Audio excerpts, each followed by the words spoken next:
So yeah, we're streaming on each other's platforms. We said a couple of weeks ago, me and Tom appeared on the Canada Files podcast, and now we've got Aidan on our podcast to introduce himself to everybody. We've also got Joe, who was on the show on Thursday talking about Ecuador, because there's been a few...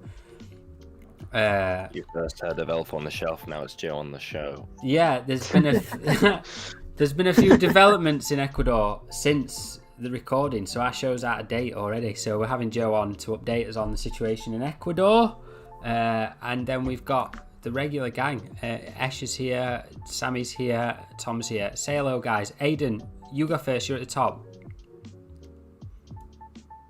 Is he there?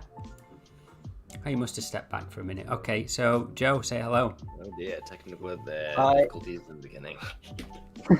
Hi, I'm here enjoying my Saturday with you lot, so it's all good. Nice, pleasure to have you. Sammy, less of that cheek, or I'll serve and mute you for the entire episode. Can you do that anyway? I could do, yeah. I think we take a vote. All right, if you want Sammy muted in the chat, drop it. Yeah, that's the people's democracy decide. Yeah. Hello everyone, it's Sammy with his caffeine deficiency back again. Mute him, he wasn't even invited to talk then. So rude. Yeah. Excuse me, you're the one who texted me saying, where are you? When I was up. Yeah. Because we were wondering where you were. No, yeah, we care about you, that's why, Sammy. We were wondering where you were. And we didn't want you to be late for the episode. Ash is here. Ash, do you want to say hello? You've muted as well. What's going on? Everyone's shy tonight. Doesn't want to say hello. No, she was literally chatting 10 seconds before we went on air. Anyway, let's get on with the show.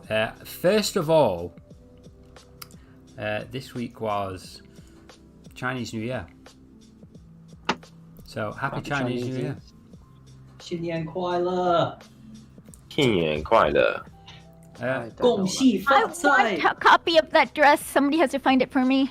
You want a copy of this dress that she's got on with Yeah, her? it's so pretty. Is it a dress or is it more of just like a jacket? I don't know. I don't know what it is, but it's pretty. It is cool. I like his traditional shirt as well. This is the performance that's getting reported about on the Western. I love the New Year's robot instead of the dragon. Yeah, see, the West is going mad for these robots. The funny thing that I was watching, because I was watching the gala on New Year's Day, and I was thinking, it's funny how Andy Lau there. It's funny how China uses those robots for Chinese New Year performance, and the US use them for military purposes. They want to use them as kill bots. They want to mount a minigun on that robot and have it. Yeah, go. but the thing is, have you seen how China uses their drones as well? Rather than doing fireworks shows nowadays, they use light up drone shows. Yeah, I've seen that. The West has started doing that as well. Oh yeah, but the West pioneered using their drones to kill Afghan children, didn't they? Yes. China uses their drones majoritively for light shows, whereas the West probably not so much. Yeah. Strange, isn't it? That's the difference between the two countries. Go on, Ash. I was saying, well, this is what happens when you have a dictatorship of the proletariat as opposed to, well, do whatever the richest guy wants to do. I'd say as well, though, it does kind of go back to Chinese history, because obviously you had the Chinese kind of inventing gunpowder. They could have utilized that invention to sail around the world and colonize pretty much everywhere, but instead they just made fireworks. And it was only kind of the traders who came to China that saw the military kind of capabilities of it. Obviously, it was used in rudimentary bombs and grenades and stuff, but guns Mongols. and things. The Mongols kind of took the weapons that were kind of just being invented, the first flintlock rifles and stuff, west to Europe, and then obviously that was the worst decision ever. So nice one, Genghis Khan. You Oh, have you read militarized Speaking of Europe. a Modern World? Because without, Genghis Khan cured scurvy by, importing lemons from somewhere, to China. And, so, yeah, I don't know. I'd say it all evens up. Fair enough. I'd say it's less than even, right? The ball's still in China's court when it comes to misusing gunpowder. Using gunpowder properly. It's the USA that's perfected using Oh, we're talking gunpowder. about Genghis Khan and his legacy. His legacy's part of Chinese history, though, right? Yeah, of course. The Mongols were the first ones to create what we know as the United Modern China. So, it's kind of funny because they like speak about Chinese imperialism, and it was literally not the Chinese who created these borders. Yeah, there's a foreign foe, and that was foreign in the most kind of foreign sense. Like obviously China is a country of nations. It's got 56 individual ethnic groups. So kind of like the Mongols were seen as barbarians. They were from the lands outside of China, and they kind of just came in and took the whole system over, which had never been done by another barbarian peoples before that. Manchurian people were kind of classified as Chinese people, one of the greater kind of groups. So that they didn't count as a conquest so much, but like the Mongols did. Well, the Mongols assimilated a lot with Chinese culture, like. Oh yeah, they had to, yeah. Well, yeah. Another really cool thing is that you know how they have this really stupid rumor in the West about how this king in China like destroyed all the ships? He had a very logical reason, because the bubonic plague was going on, and these like ship people would come and like bring all the plagues. So he said, nobody's traveling in or out. I'm gonna blow up all these ships. And he blew up the ships for about like a year. There was a quarantine, more or less. And guess what? 1/2 of the population in China did not die like in Europe. Amazing. Yeah, the Black Death you absolutely remember, like, destroyed. There's like a modern parallel in this story. Well, the Black Death absolutely decimated Europe, didn't it? Oh, yeah, he basically about half the population ended up dying, and that's precisely because they didn't realize that there was a connection between sailors and the Black Death. So in China, they actually they realized it, so they just blew up all the ships and said, "Okay, you can't go out, sailors. We just blew up your ship. You're just gonna have to chill here." And then new people couldn't come in because they had a blockade. Wow. Seems very logical. Wow. Anybody? Is anybody on the show tonight? Is their year the ox? I know. Well, Sammy, isn't it your year? Unlucky for us. I don't know what my year is. Yeah. Joe, you should look this up while we're live. Yeah. What your zodiac is? Just Google your birth year. Yeah, Google your birth year with it. What? I think I'm the year of the horse, so not this year. Yeah, you were like 3 or 4 years ago, I believe. So you've It got says the quite a last way. one was 2014, Yeah. and the next one's in 2026. So Yeah, 6 year that's wait. what it is. I'll wait. A fun fact about zodiac years. I think I mentioned this on another stream that we were doing the other week. People in China will ask you your they'll say, "What's your zodiac?" Right? When they ask you that, they're asking you how old you are without asking how old you are. Mm-hmm. It's one of those like because it's every 12 years. Like you can only be a certain, you can only fall within a certain age based on looks. You might be one of these people that's like really like blessed with good looks, and you look 12 years younger than you actually do. Then Just you gonna probably say won't though, work on like- you. You're the opposite, and then you're like 24, but somebody's like, "Oh my God, you look nice for a 36-year-old." Like Chinese people are always kind of told that they're really good at maths, aren't they? As like kind of a stereotype about them, but like for them to be able to instantly work out your birth year from like within 12-year period based on your appearance, like based on its place in the zodiac, like that is some fucking intelligent math work. To be fair, sorry, that's but not something that I'm gonna be able to I do off think the top of my head. being bad in math is a bourgeoisie affliction. I don't know why, but just because I think it's socially acceptable in the West, and that's why people are okay being bad in math and they don't put the effort. Yeah, that's because I'm there's just saying, like that's. But there is a general kind of like anti, like trying to. They portray this image of being like anti-intelligent.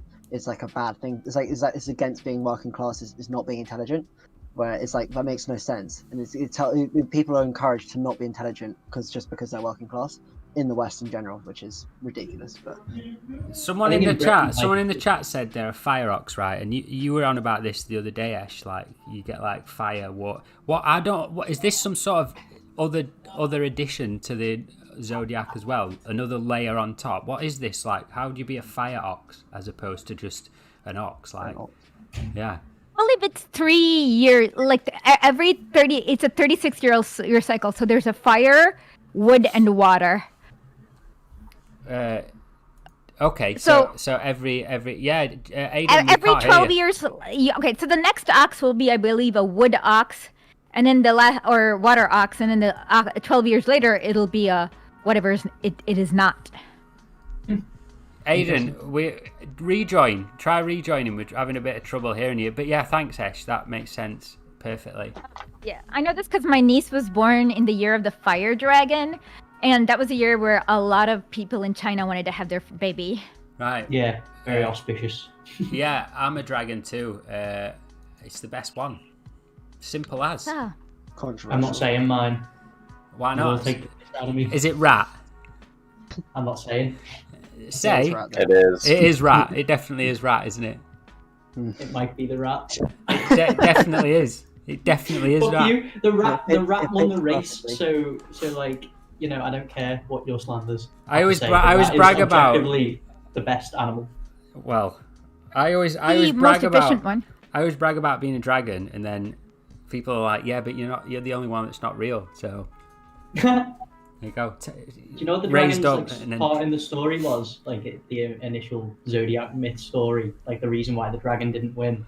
Tell us. Because basically, the dragon in Chinese mythology is seen as a bringer of rain.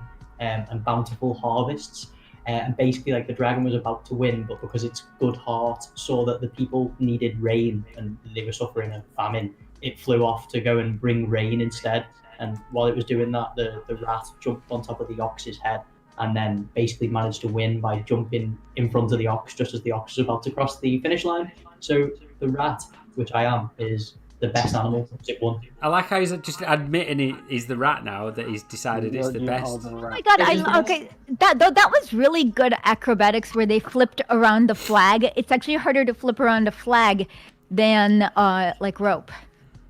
Is this the Beijing Opera section? Yeah. Looks like it. Yeah. Madness. Madness. The costumes are mad. Love it. I've been to one of them, a Beijing Opera. It's a weird thing. So hold on, Tom, what's the actual story in short term for the Zodiac? Go. Yeah, so basically the premise is there was a Jade Emperor god, and he hand selected, I believe, 12 animals from the Zodiac to compete in a race to see which would be his favorite animal, or something like this. I can't remember what the premise for the race is, but this is the race of the animals. There was also a cat in the race, and the cat and the mouse were kind of like fighting, and the mouse or the rat kind of like, it did something that meant that the cat ended up drowning in the river. So that's why the cat isn't in the Zodiac. Interestingly, the rat killed the cat. But then the only part I remember is that kind of like as the race is coming to an end, the ox, which is a really friendly, like loyal friend and a good-hearted animal, says to the rat, "Oh, you know, would you like to jump on my back and we can cross the river together?" And the mouse says, "Yeah, fine." And it doesn't get off the ox's head. So as the ox is about to win the race while the dragon's off doing its rain thing, the mouse jumps off the ox's head, winning the race. So the ox comes second, and then I can't remember what's third. I think it's the monkey. Could be wrong about that. And then like there's the other 12 after that. I can't remember the order, but because I'm not Chinese. But that's the story in its most basic form. It was a race to determine the emperor's favorite animal, and when he kind of saw that all 12 kind of finished the race anyway, he decided to put them into a 12 yearly zodiac. Right. Okay. How the zodiac was formed by the Jade Emperor god. Nice. We tweeted about this that's going on. I saw it going on Weibo this week. People were debating. Now I don't know how true this is, but people were debating on the the use of the term Chinese New Year as opposed to Lunar New Year. And people were saying that the more pro-American a place is, the more likely it is to use the words Lunar New Year, which funnily enough, Joe Biden posted a video saying Lunar New Year. Yeah. So. Oh yeah, that's because they just amped up so much anti-China bigotry that it'll embarrass them when they tweet out Happy Chinese New Year and they get accused of and then you see all these racist comments. It's purely that. That is true. Yeah. Boris Johnson here in the UK tweeted out China. He called it Chinese New Year. So I don't know how much proof there is to this claim. Now, people were replying to us saying things like, "Well, people in Korea, Japan, and Vietnam." Can you guys hear me? Yeah, we can hear you now, Aiden. We can hear you. I'll give you an intro in a second. For some reason, I have to press a key. I don't know why, but I have to press a key Weird. for you to be able to hear me. That's very strange. Exactly what he's doing, but I can't fix it right now because we're on air. Yeah, that's very strange that you have to do. Sammy, have you set something on the channel? No, I know exactly. No, it's yeah. He put push to talk. I know how to fix it. He just has to go to settings, voice and video, and instead of input mode, instead of push to talk, he has to change it to voice activity. Sammy. Wait, what? Listen to Ash. No, it's Aiden. It's the... For Aiden, just go to settings, Oh, it's for Aiden. voice and video, and then instead of push to, you'll see an input mode. Instead of push to talk, change that to voice activity. All right. This feels like one of them. The thing is, if I do that, then basically, the channel mutes me automatically, and I can't speak. That's very Then strange. you unmute your. No. Wait, It literally does not let me unmute That's myself. what it is. That's very strange. All right, well, Is it? Does it work now? It only works because I'm pressing the D shortcut. I have to literally keep the key pressed the entire time. That's so Right, I strange. changed it in the settings now. Can you talk normally now? Okay, can you hear me? Try it. Yeah. Yeah, we can hear you. Okay, great. So it works then. All right, it's worked. Okay, so before I give Aiden an introduction, I'll just finish what I was saying. So people were replying to us saying, well, people in Japan, Thailand, Korea all celebrate it and they call it Lunar New Year as well. Now, that's fair enough. The point isn't that they can't celebrate it because it's Chinese. The point is that they're celebrating a Chinese festival to purposely remove China from it to prove a political point is just insane, right? Yeah, they do that a I've seen lot. worse. It seems like it's kind of like a very kind of like whitewashing of culture, which they've done, loads of of Africa and kind of in most indigenous or minority groups, or non-white groups, where they'll slowly whitewash it, and then. But I think with this stuff, you've always just got to you can partake in any cultural things. I think with any celebrations, you just got to accept you need to know where it came from, kind of the heritage behind it, and just accept that's the heritage and kind of don't try and change it, which I think they're trying to do with this. Yeah. I mean, I think when it comes to Boris Johnson saying Chinese New Year, he knows that the vast majority of the Asians in the UK, the East Asians, are Chinese or Hong Kong in origin, Hong Kong Chinese.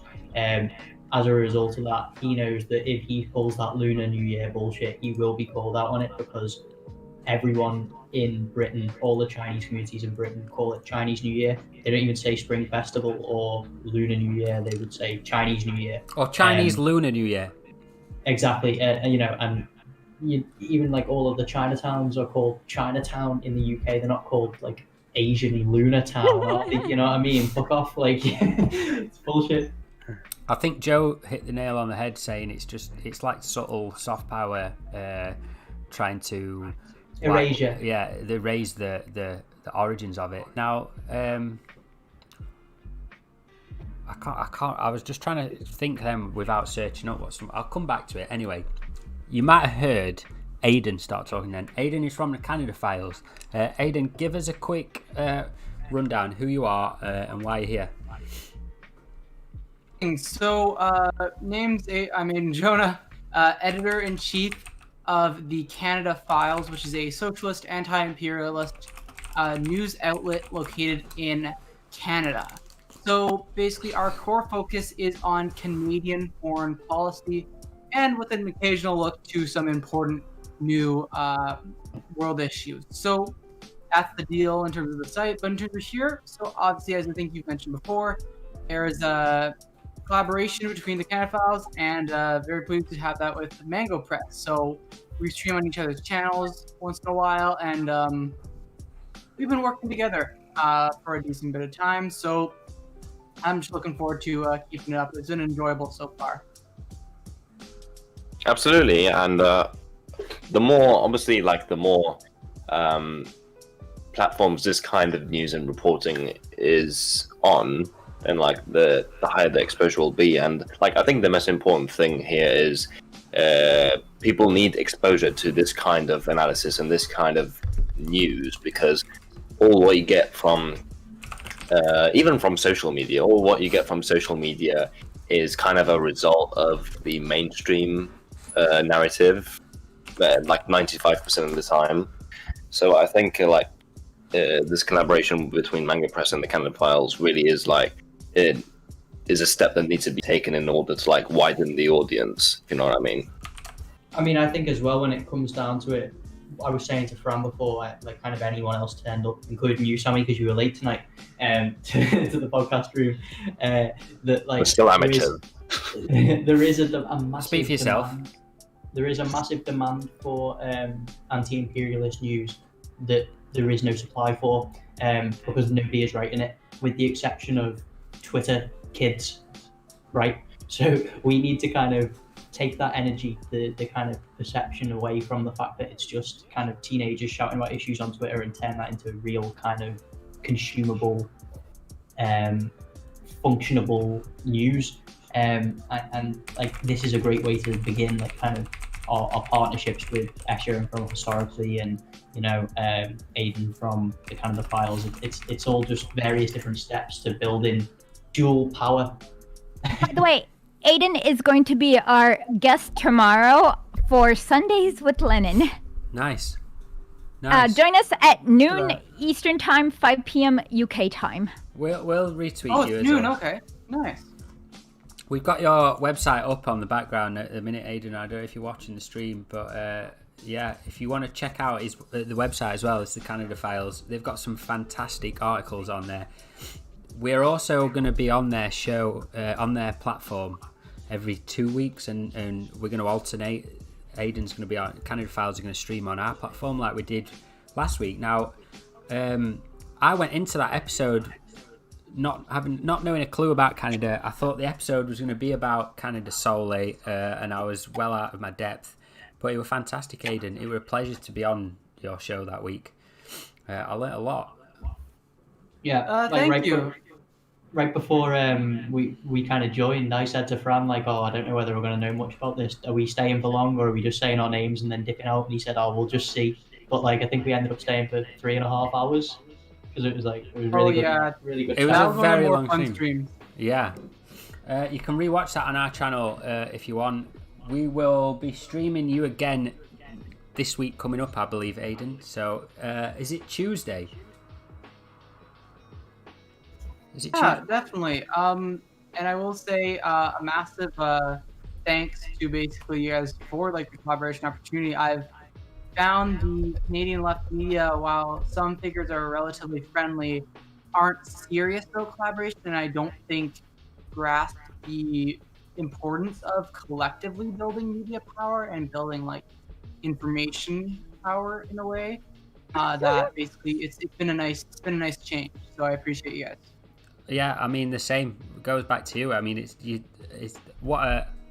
website's awesome. There's so many good articles on there. I learned so much about Canada, even though we're literally like handshake distance.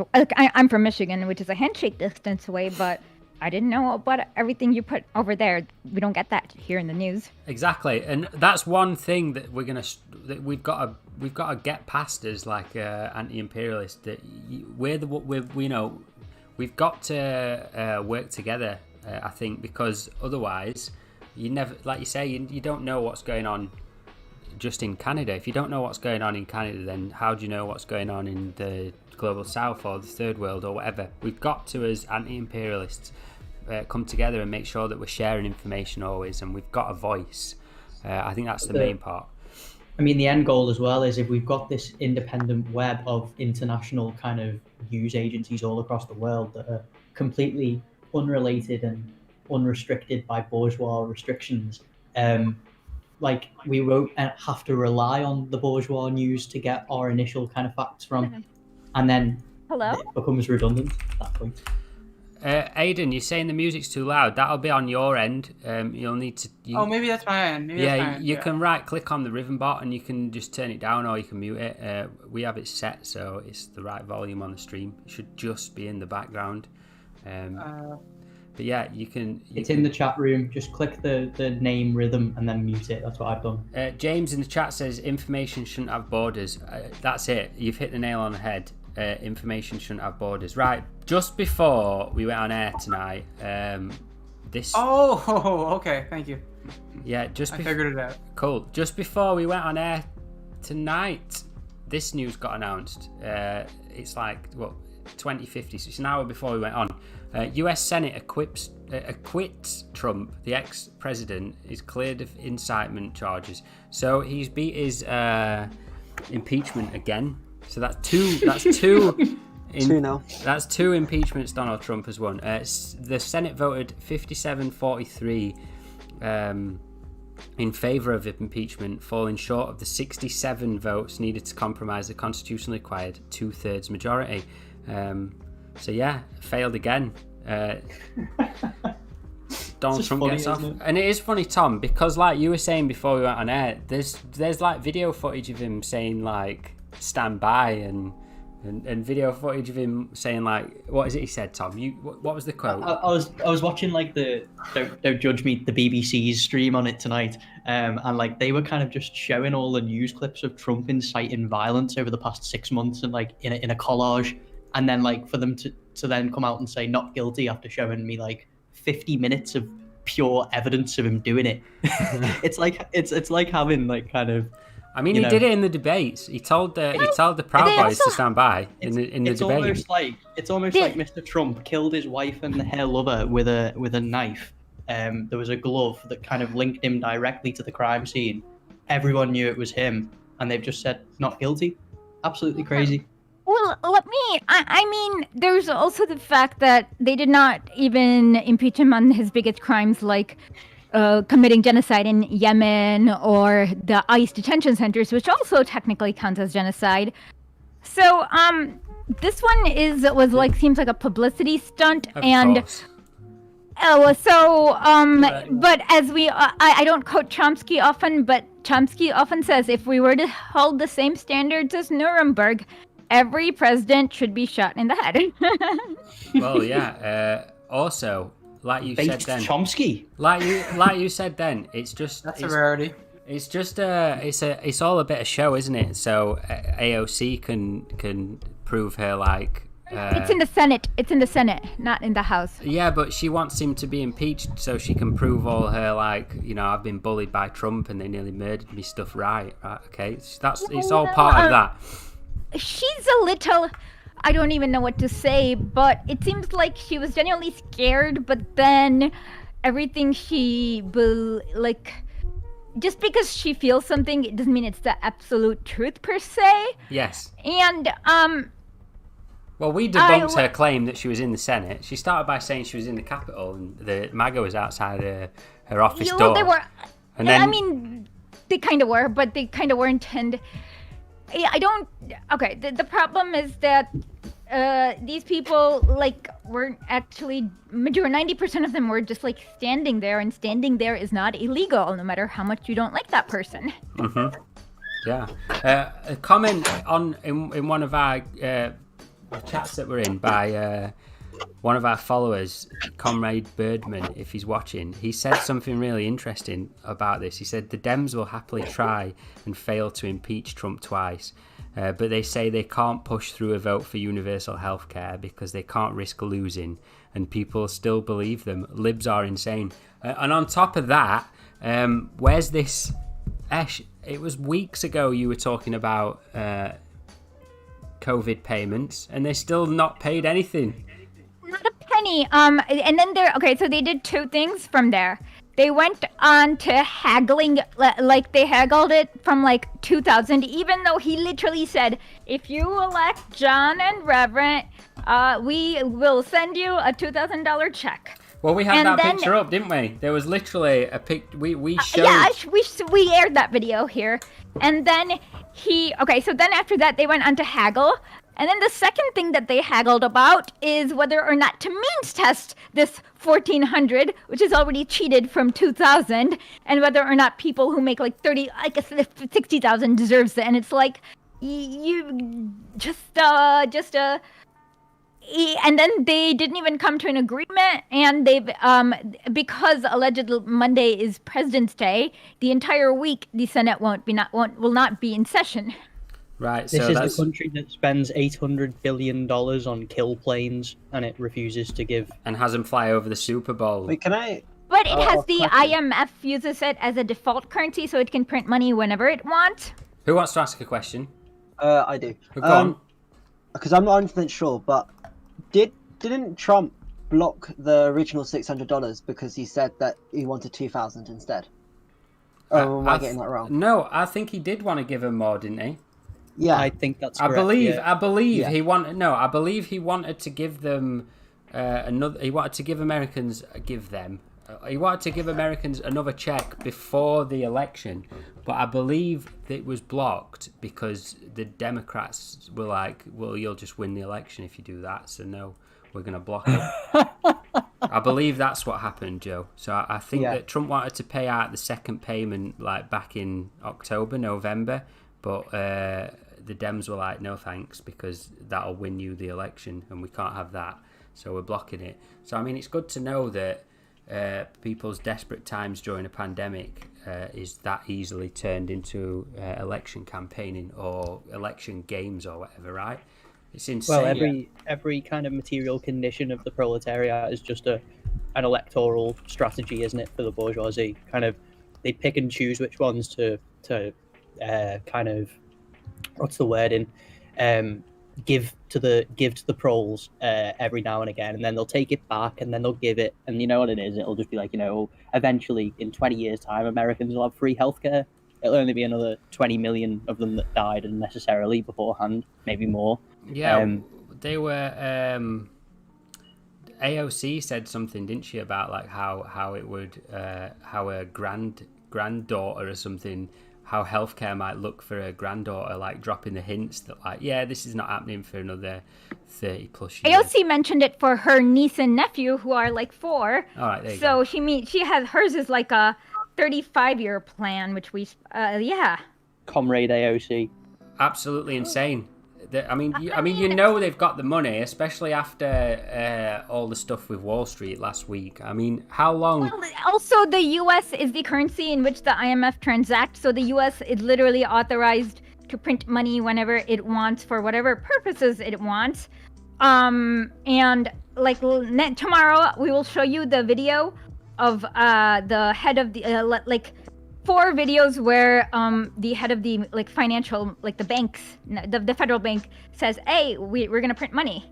So yeah, well, they've done it before. They did it in 2008. No, but the video, I want to show the video, because people won't believe you if you don't show them the video of the Fed saying that. Yeah, so how long do you think Can I just ask an economic question that I think Escher will be able to answer? How is this not causing hyperinflation? I don't understand. No, let me explain really well. Okay, so everyone who wonders about the hyperinflation in Germany in 1922 should read the book from Hjalmar Schacht, who said, whatever his name is, whatever that Nazi's name is, he basically explained what caused the hyperinflation. Because it took too long for the Reichsbank stamp to go stamp the notes for the banks, he let the private banks have their own stamp and print their own money. And that caused hyperinflation, for which they had to bring the Dawes committee, which is a committee full of bankers with obviously no interest. I mean, with all interests, with all puns on the word interest. And they quote unquote bailed on Germany, which is like kind of like giving themselves like a big check from the U.S., like a big check. And so as long as you have, okay, so you can always print money if you're making the economy grow bigger, because what will happen is that inflation happens. Let's say that I have 5 tomatoes and $5. Inflation happens when I have 5 tomatoes and $10. But if I have $10 and 10 tomatoes, then there is no inflation. Right. Okay. So that's the economic reason, and then I just wanted to debunk the fear mongering. Usually, you don't get hyperinflation unless you let banks print their own money. Don't let them do that. Yeah, we've got that advert up on the screen. Vote Warnock. Oh, good job. Want a $2,000 check? Vote Warnock. Yeah. This was the mailer he sent to every. He sent this mailer to every confused, every one in his district, basically. Wait, so they actually hold on. So they actually printed this out? Yes, and put an address on it and sent it via mail. Okay, cool. So they spent money on sending it out. Go on, Tom. How is this not sufficient evidence to sue them? Because it's very clear what it's offering. If you vote Warnock, you get a $2,000 check, right? You know about well, you cannot sue. It's like an old English doctrine that you cannot sue the Queen in her own court without. It's called the Fair's Doctrine in America, but you cannot sue the Queen in her own court without her consent. And it's the same thing with the U.S. government or any government. Okay, licensed to just say whatever they want, basically. Yeah, more or less. That's crazy. I saw somebody saying on Twitter the other day, if we wait until the start of March, it's war. I'm not going to go any further into that, but I just wanted to let you all know. What did they say? I'm sorry. They said if this goes on until March, it's war. Oh, okay. There you go. Joe, did you have a question? Hold on, Joe. Kind of. Well, I mean, I'll let you finish this bit first, and then because no, I finished. I just wanted to say that I don't want to go into it because I don't want to get any. I don't want to get us into trouble. But I'm just saying, people are saying that kind of thing. Yeah. So if you think about it, so when Trump announced, it was 2015, he announces he was going to run around then. He's basically been on the mainstream news, and the Democrats kind of just only been talking about him for nearly 6 years. Kind of, what do they do once he's gone? If he stops being a political force, what do they talk? Are they going to have to be forced to talk about actual issues? What do they do before? Kind of. I'm just trying to. Absolutely not. They will talk about China, Russia, more China, more Russia. China. Russia. Don't forget about Russia. Putin. I mean, yeah, the good thing. Hold on. The good thing that you're noticing about this, especially on Twitter. Now I know Twitter's not a good enough gauge for the real world, but people are starting to be like, look, we voted Trump out and Biden's not doing anything. What's going on, sort of thing. I mean, so you're starting to see people put 2 and 2 together. Yeah, I'm glad that they're doing that. It's just that they need to the problem is in order to understand what's going on, they needed to have go to calculus, and it's going to be we don't have much time with the environment and stuff for them to go to the political level of calculus. Right. Well, basically though, if you're American and you want a $2,000 check, you've got to start making noise about it, right? The more people that make noise about it, the faster it's gonna. I mean, I kind of feel defeatist already. I disagree on that. Really, I don't think the government's responsive, so I don't think how much noise you make is actually going to make them respond at all. Well, no, but it's going to highlight the inefficiencies more. The more noise you make, the more people will go, actually, that's true, right? When Jimmy Dore pretty much exposed the quote unquote the squad like AOC, Talib, etc. Exactly. Yeah, for sure. My opinion, not trying to incite a riot or anything, but like if you want your $2,000 check, why don't you just go to the Senate like the MAGA guys did? That worked. Well, the Democrats, even Lenin says, like, the liberal bourgeois are literally afraid of the people, and they'll never, like, the Shah of Iran got more people to rally than the Democrats did. Like, so the dead Shah. And so, like, they won't do that because they don't like having the people around. They're scared of the people, and they have this extremely technocratic worldview where it's like, us elites know what's good for you, peasant. And so it has to be independent, but there's no cohesion within America where you can have a singular super group that can, besides perhaps, maybe Bernie can do that, but besides him, no one. Right, okay. And then also, there's if you look into like how the UK got like the NHS and like really how like Europe got like the welfare system in place, it's not really because of People's I know, flag. like, it wasn't really like a social democratic movement, like kind of like similar to Bernie Sanders. It was the fact that America saw Europe completely destroyed, thought this place is perfect for communism because like the whole of Eastern Europe being taken. If they don't get these welfare things, there will be a revolution. Like that's what will happen. Well, that was Escher's. That was Escher's. No, there was a huge, like in Europe, right in 1945, the Communist Party was very popular just because of the fact that they were not Nazis or Nazi collaborators. And if the U.S. hadn't done coups in Belgium, France, Italy, those countries would have become communist. So there was a lot more bloodshed and violence than people know. Yeah, but in fact, they did a poll in Italy right before where it was like they asked them, do you want to be contra Cristo or dopo Cristo, which means against. And the thing about it is that what they didn't realize is that like they hadn't realized that Italians for the past 30 years had seen the Catholic Church collaborate, and then they were like contra Cristo. But bringing it back to like the American kind of context, like I see the only way you're going to get healthcare is if they're scared of. It's like one of the last things they'll give you because it's such a big industry. Like so, it will have to be like a threat of like revolution will be the only thing. So if you want to do, get healthcare, join a party or something, an organization. Come and listen to my Sunday readings with Lenin, but yeah, it's not going to happen. You guys, we need a really huge, like basically we need to hit a restart button on the Constitution. What do you think, Hayden, as a Canadian, to all this nonsense going on just over the border? In terms of like forced vote or the 2,000 checks? I mean, all of it, because it's one giant football, isn't it? Basically. For sure. It's definitely a little interesting coming from the Canadian side of it. I mean, it's a slightly different angle in terms of Canada because some people are getting $2,000 a month. But like if you're a student, if you have a disability and you aren't able to work and make more than $5,000 in the last year, you're fucked. So basically, they leave everyone except for people who are able to work. It's kind of like it's a shared North American value among the capitalist elites. Right. Basically, you're only useful if you work, and if not, fuck you, die.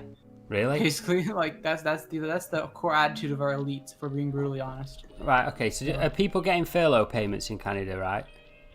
Only some. That's what I mean by only some people are getting 2,000. There's still EI, but EI is not enough. I think it's only like 800, 900 a month. And ODSP, like where I am from in Ontario, is also horrible. It's only like $1,000. So like, they're legislating people into poverty if they don't work. Essentially, it's the whole capitalist logic of you have to have a whole bunch of extra workers to make the workers be willing to deal with the exploitation that they're put under every day. So yeah, I think you're pretty much describing, from what I understand from what you've just said, it sounds very similar to the British system. If you're currently at work but your business is closed due to coronavirus in the UK, you get 80% of your previous salary as a worker, and the business owners basically get nothing, which is a surprise. But I think the UK is sufficiently scared of their workforce. They genuinely are terrified of us, and as such, they aren't willing to kind of shaft the worker directly, so they'd rather shaft the petty bourgeoisie in this situation. And our non-workers just get universal credit, which is, I believe at the minute it's £96 a week. So that works out at like, £370 a month roughly. And that's kind of like roughly about $1,000 Canadian, I think, somewhere in the same region. So it's about the same kind of thing. They keep us on kind of like poverty pay if you don't work in the UK.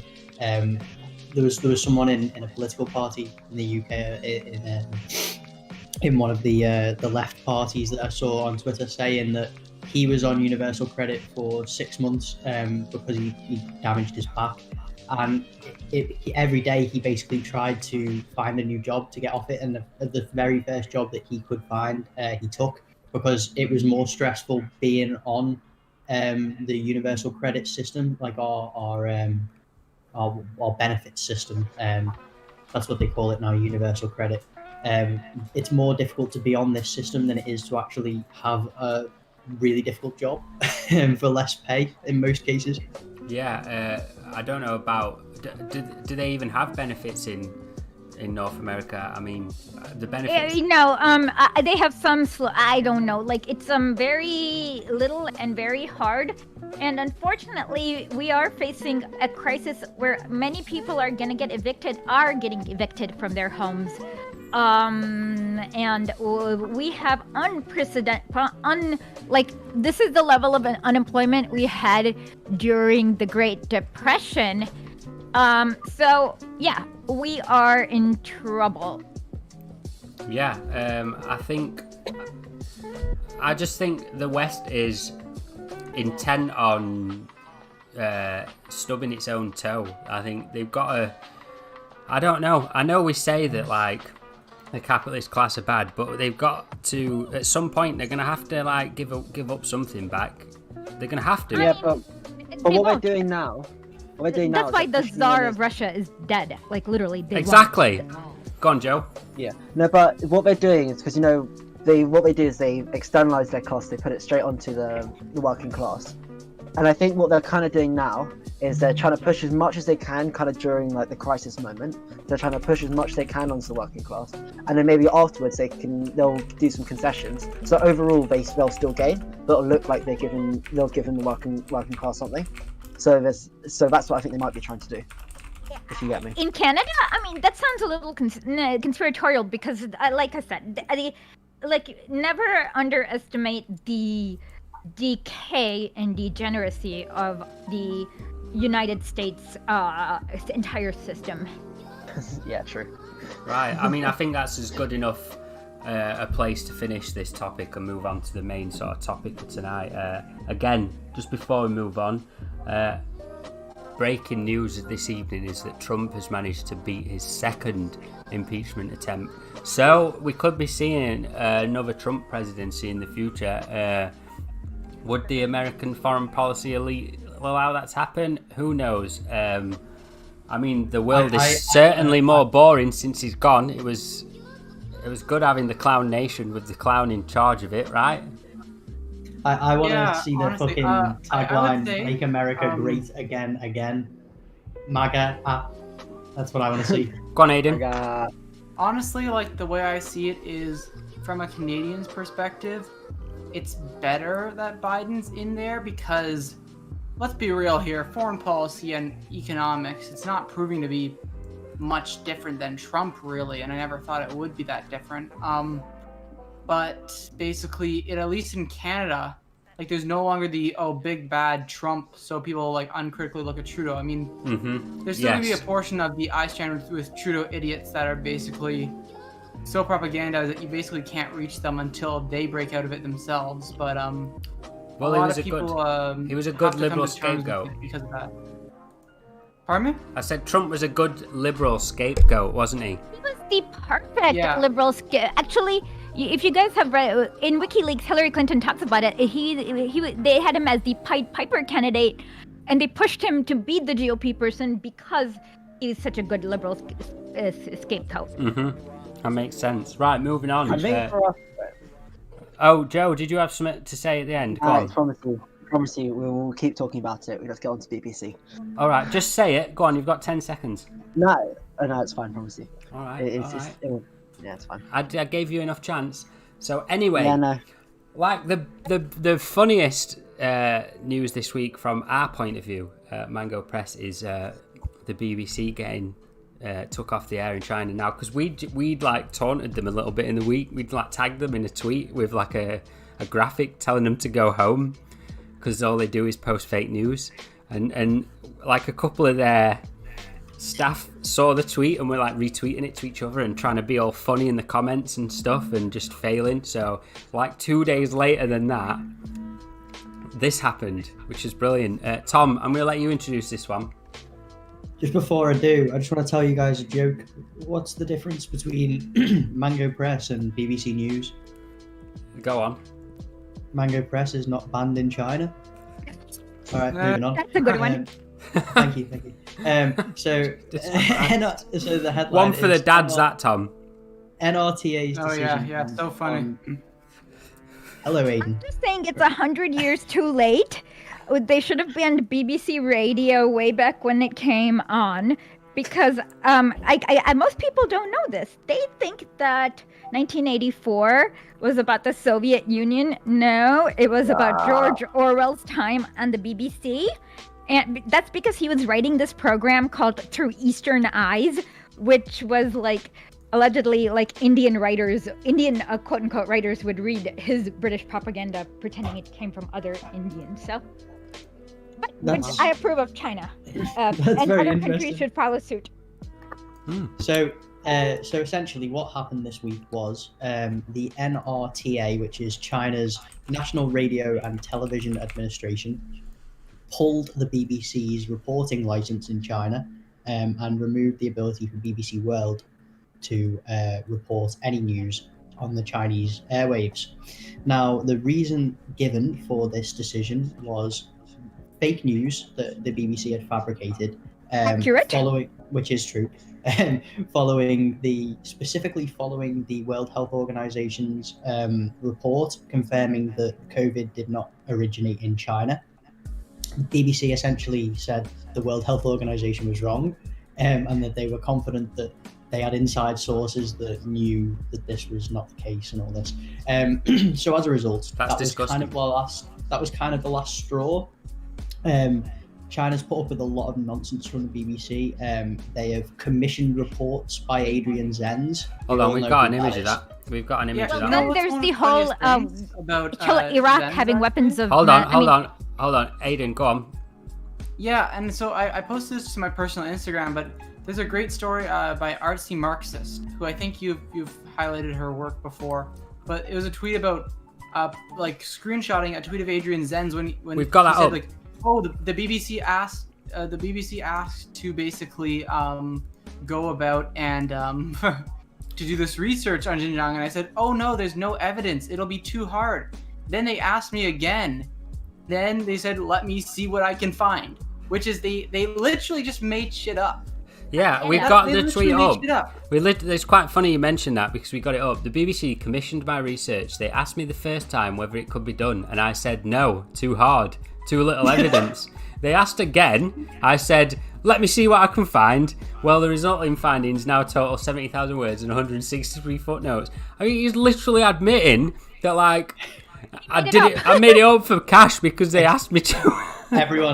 Everyone, we need to appreciate the power of the Dark Lord here, because he's showing us he has brutal power, that he can create facts from nothing. It's incredible. But anyway, so what's happened as a result of this is obviously it's been described as a knee-jerk reaction to the BBC being the CGTN being banned in the UK.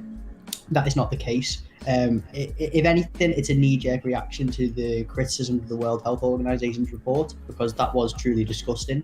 To criticize international body like the World Health Organization, made up of doctors and scientists. Well, hold on, during Tom. a pandemic. Well, I mean, BBC should have been banned when they were like spreading like opium, like helping in the 1920s. Okay. Yeah. Well, actually, you're just going to keep bringing up examples of why it should have been done thousands of years ago, aren't you? So, which is good. But anyway, right? That's exactly what I'm doing. Yeah. Finding all their lies. Why not?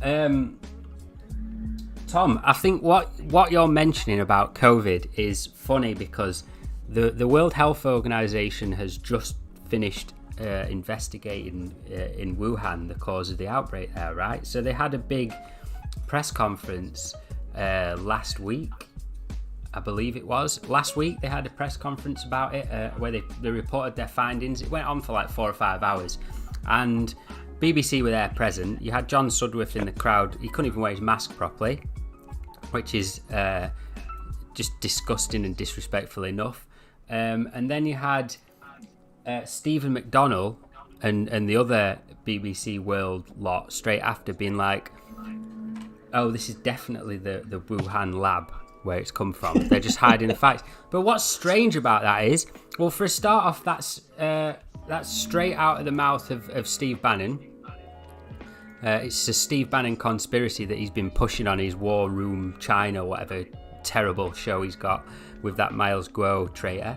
So it's straight from them. And it's funny how they've spent the last couple of months calling it a conspiracy, but like when they've run out of gas and it turns out that the Wuhan lab didn't cause the outbreak, it's funny how quick they flip to the crazy conspiracy attempt, right? And that's not the first time they've done that, because what you're seeing with the Dark Lord's tweet here on the screen about his commissioned research and how he just made it up when they kept pestering him, is that they will literally go to the zealot or the most wildest of compulsive liar when this man is a fascist.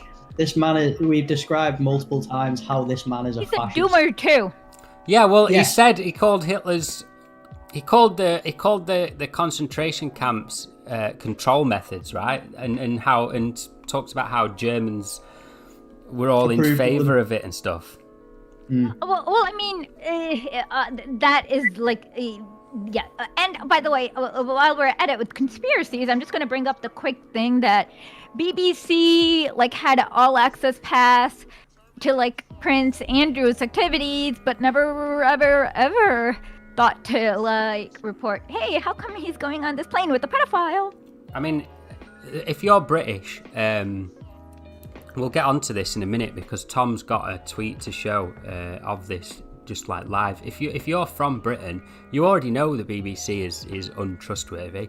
Most people are like, fuck the BBC. Like, most people know that they stitch people up. They stitched Jeremy Corbyn up like multiple times.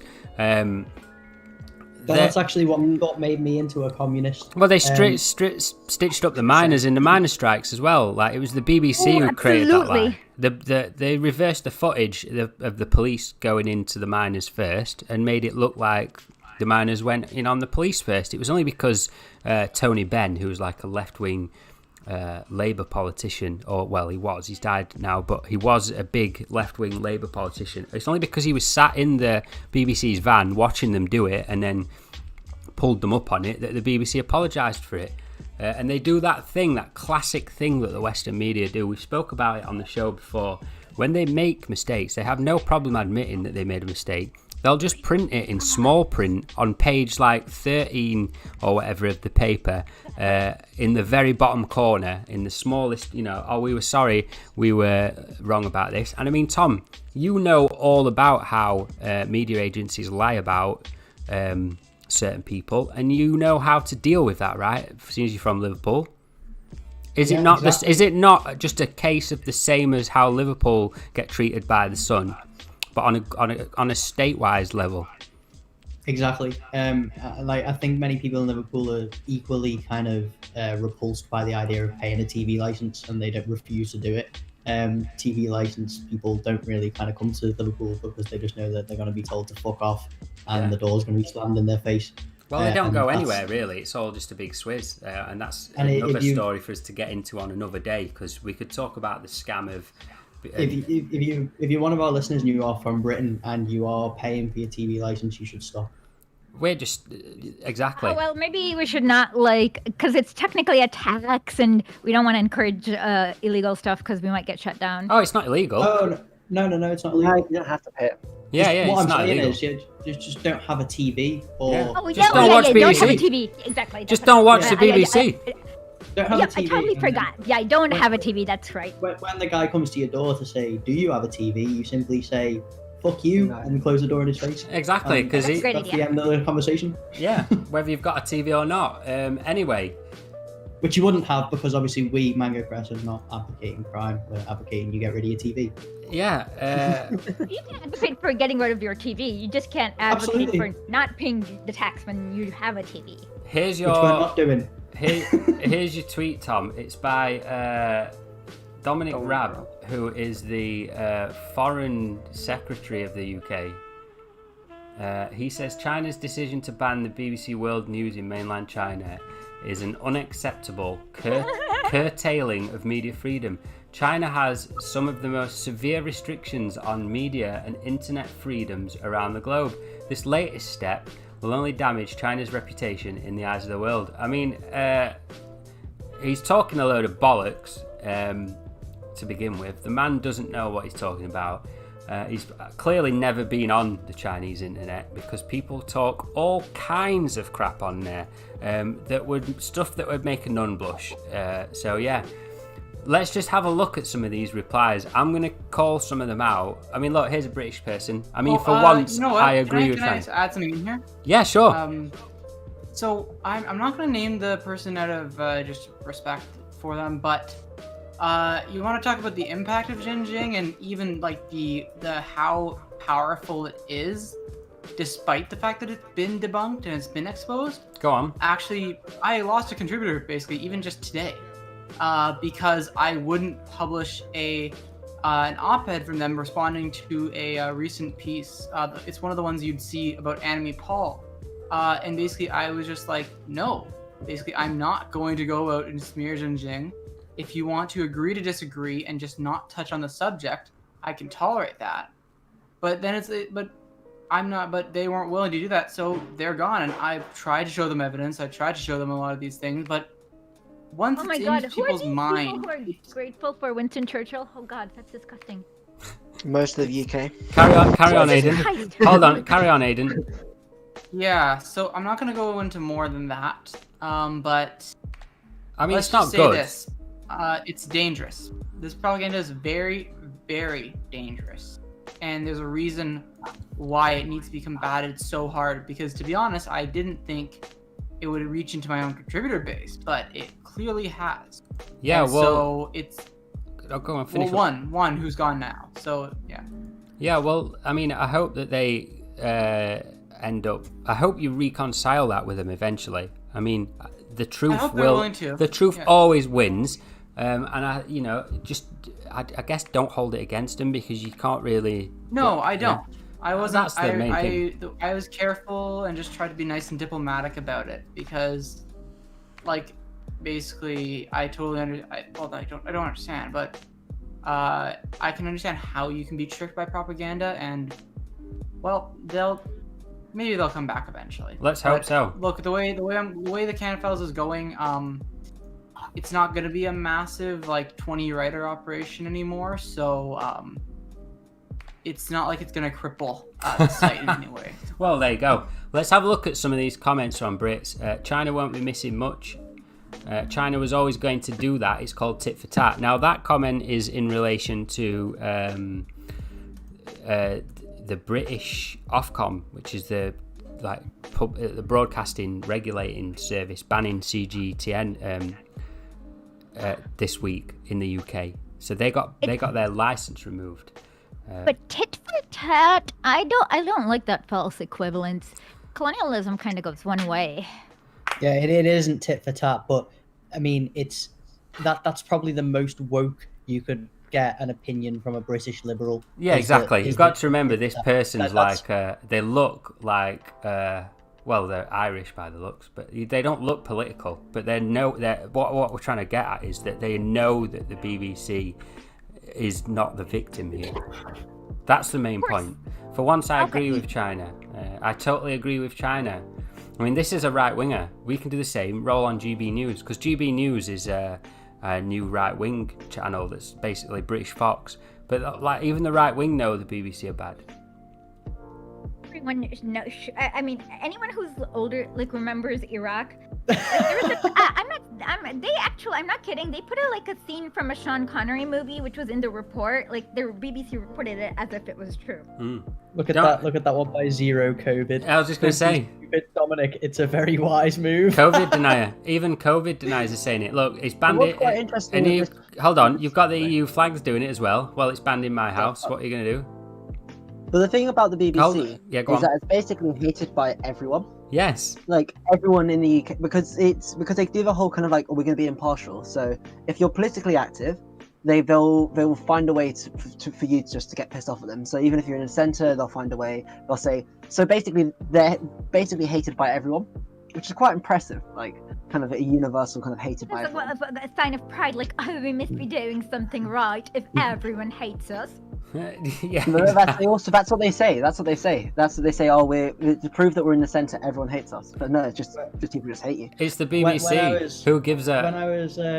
When I was about 18 and I voted Remain and I was a liberal back then, all those things are terrible. And at that point in time, I thought the BBC was one of the greatest news institutions worldwide. So that is the audience they are pandering to: extreme shit politics liberals. Well, Tom, there's even EU flags here. You're going to say there's even EU flags here, Tom, in the comments that know the BBC. I mean, I think they've even lost the. I mean, obviously, I'm not one of them anymore, so I can't relate. I don't understand why they hate them now, but maybe they've done something to piss off the camp. But let's remind everyone that George Orwell based his entire dystopian novel on BBC. So. And I actually got confirmation from the National Archives in the UK about that. Nice. Banned in my room. This is such a British reply. It's banned in my front room, pal. We all have. Don't blame them if I'm honest. We should ban it in the UK. Parody? Is this a parody someone's put? Yeah, we should ban it. Banned it myself over 2 years ago. Let's face it, what are they missing?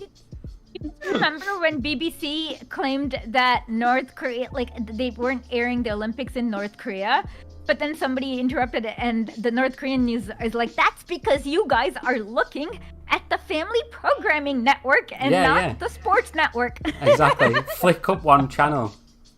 Yes, and it was funny that they had to be so blatantly called out by North Korean news that it was embarrassing. What's also quite interesting, which I literally just found out online, so I haven't done that much research into it. I was just looking online when everybody else was talking. But turns out, from basically the whole way through the Cold War, the BBC had an MI5 agent inside that would vetted all the editorial positions. So you would have to go past the MI5 person to get a job, to get in. So if you were a communist or you were against, you're never going to get a job. So. This is kind of BBC business as usual, kind of anti-communist kind of. If you believe that that's past tense and that's still not probably the case, then do you guys remember when? Wait, was it BBC that claimed that Corbyn was a spy to the Czech Republic or something? Oh, they did. The BBC all kinds claimed of everything about Corbyn. They said he was a terrorist supporter. They said he loved the IRA. They said he was a fucking. They said he was a Hezbollah member. He was a spy to the Czech Republic in the Cold War. A friend of Assad and Gaddafi. Well, basically, kind of what happened is there's this month period where every single week there was a news story about him. So the first started off as him being there was the Russian thing with Salisbury Cathedral, and then they said that he's a Russian spy, and then the next week he was a Czech spy. I mean, the week after that, that's when they start the anti-Semitism stuff. So that was where it's kind of obvious that it's not all of it's bullshit, because every single part of it is they're just trying to find one thing. They're just throwing shit at the wall, hopefully something sticks, and that's one thing did actually stick. Well, it kind of. I mean, I'm trying to remember the other. Oh my god, they were all so horrible. Jesus Christ. Here's the here's the famous picture. Okay. Yeah. Well, this one I didn't even realize it was wrong, but it looked pretty. It looks like. He's in front. Like when I went to the Kremlin, and I'm not. When I went to the Kremlin, this is what this is actually. This is not the Kremlin. This is the church across the street, which is this St. Vasily Basil's Cathedral, isn't it? Yeah, so they call him Vasily in Russia for some odd reason. Oh, right. But this is what they did, right? That picture is edited of his hat. He's wearing like a regular like a Lenin style hat, flat cap Lenin style cap, and they've edited it to try and make it look like a Yushanka, right? They've edited him onto the Kremlin buildings. No, not the Kremlin, the cathedral. Yeah, but that's the classic Kremlin imagery. When they talk about the Russian government as in the Kremlin, that's what they'll use. Cathedral. Yeah, exactly. Yeah, I know. It drives me nuts. But everything in that neighborhood looks like it's been made by a like a cupcake factory. Like you look like you're like in Willy Wonka land. It's like showing it's like saying and then in Tiananmen Square and then showing a picture of the Great Wall of China. Like it's just the total misreading. But the cool thing is that like everything in the center it looks like Candyland. I can't explain it better than that. It's so pretty. Well, the smears just never ended. The BBC just claimed all sorts of stuff. He was an IRA member one week. He was, but the thing is, they would always back this up with like a picture of him with this person. This is a classic thing that the Western media will do. And is that Chris Williamson? Yeah, in the middle. Yeah, yes, it is. It is. Okay. Here's another picture. Here's another picture that they did. So they use this one a lot. Love that one. Which is Isn't that the bit where he's like in? Isn't that the bit like around the Good Friday Agreement? Yeah. It was when all the MPs went to Northern Ireland to kind of like help out with like talking kind of normalised relations, and then he's somehow being stitched up as being kind of part of the IRA. I'm You probably should gonna be have part to of get the going. IRA because they were on the side of justice. I'm sorry. Hold on, Ash. Aidan, are you getting off? Yeah. Yeah, I think I need to get going, but thank you guys so much for having me on. I put my Twitch down there. Twitter, if people want to follow my work, it's twitter.com/AidenLore/Jonah. Basically, and I think you all know where to find the Canada files. Just thanks a ton for the opportunity to come on, and this was very enjoyable. Well, we'll chuck your website up again at the end, and we'll talk to you later anyway. So yeah, I'm sure. Wait, actually, I do have one more thing to link. Go on. Sorry, I always have a ton of links. It's practically a tradition. My Patreon is in the channel as well. If you guys want to support the basically because I do Twitch streaming as well. Wednesday night is the Canada Files news stream, so it's just Canadian foreign policy. Basically, Sunday night is Canadian domestic policy, 7 to 9 p.m. again. And this is Eastern Standard Time. So basically 5 hours behind, basically the UK time. And then Monday, I'm going to be having Ben Norton on to discuss Ecuador because even more has gone on there. And who knows, maybe I'll bring on another person or two after that. So look forward to a few streams there. So just go check out my Twitch. Yet again, it's AidenLore/Jonah. And just put on notifications. Awesome. So. All right. We're still streaming on your channel. Are you going to leave us up or? Yeah. I'll leave it up, and then basically when it's done, I think the feed will cut out, so that'll be fine. All right. Cool. Awesome. Thanks for being on. Well, I'm sure you'll be back again soon anyway, and we'll see you this week anyway on your shows. For sure. This was lovely. Thanks, everyone. Awesome. Yeah. Catch you later. Back in anyway. So the pictures on screen at the minute are the pictures of Jeremy Corbyn meeting it's Martin McGuinness, who was a Irish Republican Army leader in the Irish Civil War, and that's him. Like Joe, I think it was Joe that mentioned, that's him with Corbyn during the Good Friday Agreement, which was the peace talks between the British government and the Irish over ending the civil war in Ireland in the early 90s. So this isn't just some like clandestine meeting between Jeremy Corbyn and the IRA. This is a legitimate like press-organised press conference meeting. You can see all the mics there around Martin McGuinness's underneath where he's talking. So and then the second image is Martin McGuinness meeting the Queen of England. So if we're going to hold the media to the same standard of if you meet somebody, it means that you completely agree with everything they stand for. Is that not saying the Queen is an IRA terrorist, or that Martin McGuinness agrees with the British royal family, which are just ludicrous things? Wait one second. No, this is Hold on. Go on, Ash. Hold on. Ash, This go is on. what I find wrong with the framing. Automatically, with this framing, it's assuming that the IRA terrorist was morally wrong, and we're kind of capitulating to that imperial assumption when that is not true. So that's why I don't like that. I'm like, if he was with the IRA, we say good. That's the morally right side, and that's just me. I'm sorry. This is context of it is. It's just like in the UK, because like the IRA, they did terrorist attacks in the UK. There's a lot of hate for the IRA in the UK, so like it's just basically trying to stop the Corbyn movement because they know that there's hate towards it. We're not gonna like anytime soon. I don't think there's going to be like a pro IRA movement in England anytime soon. So it's just trying to use that already hate just against the hate they already have to use it against Corbyn, which makes sense. The thing is that on the left side of the spectrum in the UK, it's very, very, very small. And in terms of political power, it doesn't have any. There are no left-wing MPs in the UK. Any true left-wing person knows that the Irish Republican struggle was the just and moral one, and that any People's Army has the just right to use any means and any force to expel their colonisers. That is just basic Marxism, basic Maoism 101. So disregarding these kind of basic principles, in the UK, the vast majority of people are apolitical or liberals, default liberals I call them, kind of like apolitical people who just don't care.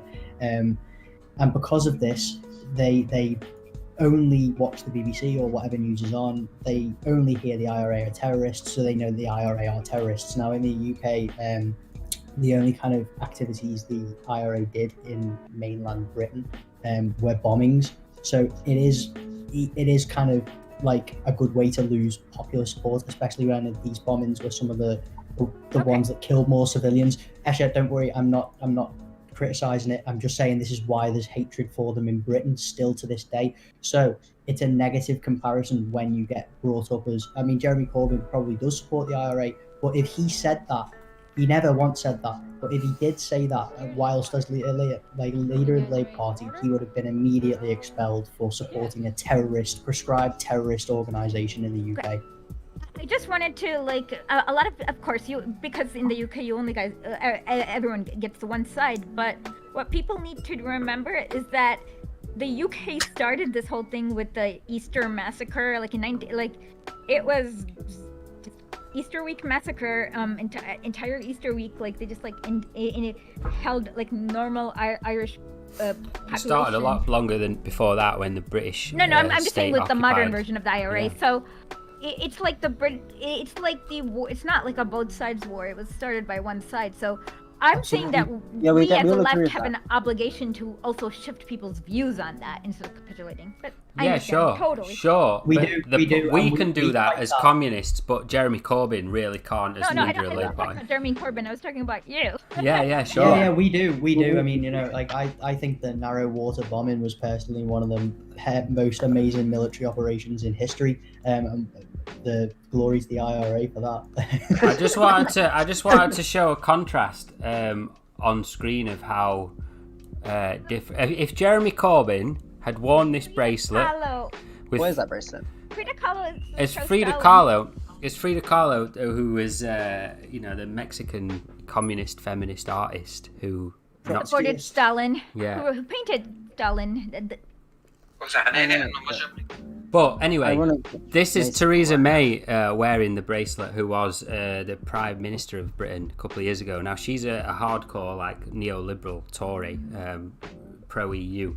She her wearing that bracelet is like the definition of liberalism. But if Jeremy Corbyn had worn a T-shirt or said he liked Frida Kahlo, again he would have been lynched as a communist for it. But Theresa May wore this bracelet at like the Conservative Party conference in front of the entire Conservative Party. She's So ironic. Yeah, she stood with her. Well, it's not ironic, Sammy. This is the co-opting of imagery and how the media sort of get away. Well, not just the media, but the ruling class. Also, do you remember that one time when? Go on, Sammy. Just want to say, do you remember that one time when one Labour MP was whining about Corbyn back when Corbyn was Labour leader in the middle of Parliament, and this guy called Corbyn, "You're a Trotsky Stalinist." Yeah, exactly. But that's used as a smear, isn't it? Yeah. I mean, and Corbyn. Stalinist doesn't even make sense. It's like godly devil. Well, it doesn't, does it? And I mean, we're talking quite a lot about Corbyn, and the reason is that the BBC even lie about people as pro-West and pro-capitalist as Jeremy Corbyn is. Like, you know, we've talked about Diane Abbott before and how she will support all this action against China and stuff. So the BBC... In Uyghur. Yeah, in Uyghur, exactly. We talked about it a few weeks ago. The lies that they've come up with, of course they're going to lie about China. Like, their default is to lie about China. You can't trust them to talk about a Soc Dem MP in Britain, so why can you trust them to talk about China? So Tom, does your Chow Yui video relate to this topic? No. We'll go down that at the end. Okay, we'll play that then. Stay on topic for a minute. Do the Hong Kong one next. I just want to add my 2 cents in it. So I think it's the whole CDC thing. It's just a distraction. Vito, just before you do, can I just let everyone know that this is Vito? He hasn't introduced himself. He just kind of popped his head in and he always does this. Because it's like everyone's in a conversation, and I just don't know when to stop. I didn't even know it's your style. It's the Vito style. It's the Vito way to join the podcast. And in the midst of in the middle of the chat. But at like anyway, 6 in the morning as well for you, right? Yeah, I'm trying. Got off, and the first thing his mind was Yeah. Anyway, I think this whole thing is just a distraction from like their list that's still reporting of Yemen, because of the British government still supplying arms to the Saudis despite of what the U.S. administration just said that they're not. Right, so you think this is a distraction for... Yeah. What, you think that... So yeah, hold on. Right, let me just get this right. Yeah. You think that it started with banning CGTN as to create this distraction? Is that what you're saying? Do you think it's a convenient... Yeah, I feel like this is like... they knew about the death of how many people have died of the Saudi bombing, right? Okay. And they found it when the number is like going up in the very very kind of in the worst kind of ways, like the high number of starvations and deaths and the bombings. They're just gonna say, we're not gonna let the British know about what's going on. Well, I mean, you're right in a way, because all the news about China is a distraction. It literally is. It's not to harm China. It's all a distraction, and it's to keep Westerners from knowing what is going on. I mean, I think you're completely right. All the lies about Xinjiang and supporting Hong Kong protests, and it's all the same to distract Westerners from, like you're saying, the support for actual genocide attempts that the British government and other Western countries also back, right? I think you're 100% right. And I know it sounds, when you're sort of talking about it, like some grand conspiracy, but it's not. That's just how the Western media work. The whole world's a stage, as they say, like. Let's not forget that they also they did not report about the coup in 1953, where they literally have export like the regime change operation. Just made a mess, and that might have like start a whole Iran-Iraq rivalry, and that kind of escalate to like during the also like 2000. But I mean, I like how this sort of story allows you to just make references to lots of historic events that would normally not seem connected, but when you do start looking for these connections, it is always the same like media agencies and governments that are in connection. And if you ask people like what if you ask people if you show them the map and you're asking where is where like the places that the mainstream media was supposed to talk about, you couldn't they couldn't point out where is the actual places of like the place that they were talking about. And we've got that tweet coming up. Yeah, we have. We've actually got that tweet lined up. We'll get onto it in a minute. Everyone's been predicting the tweets before they've come up tonight. That's 2 in 1 episode. Yeah, well, I guess we're just that smooth. Right, so let's just talk about what's on screen. So one probably side effect / maybe like, well, not a side effect, but is that BBC News is also banned in Hong Kong as well, where it's probably the no. Yeah, this was an independent decision. I was just going to ask Vito how it kind of affected people in Hong Kong, but this came one day after the decision in mainland China. I think the government funded RTHK, which is also pro protest, but they might have bite the bullet and just said that we're gonna let go of BBC, but the FCC, which is the Foreign Correspondence Club, which is just a club for white people. Have you seen their logo? Yeah. Their logo's like really racist. Have you seen it? Yeah, I know. I haven't seen it. I'll get it up while Vito's talking. And the Foreign Correspondence Club just made a statement how outrageous that is by having. We tweeted their reply to it. It was like a really cringy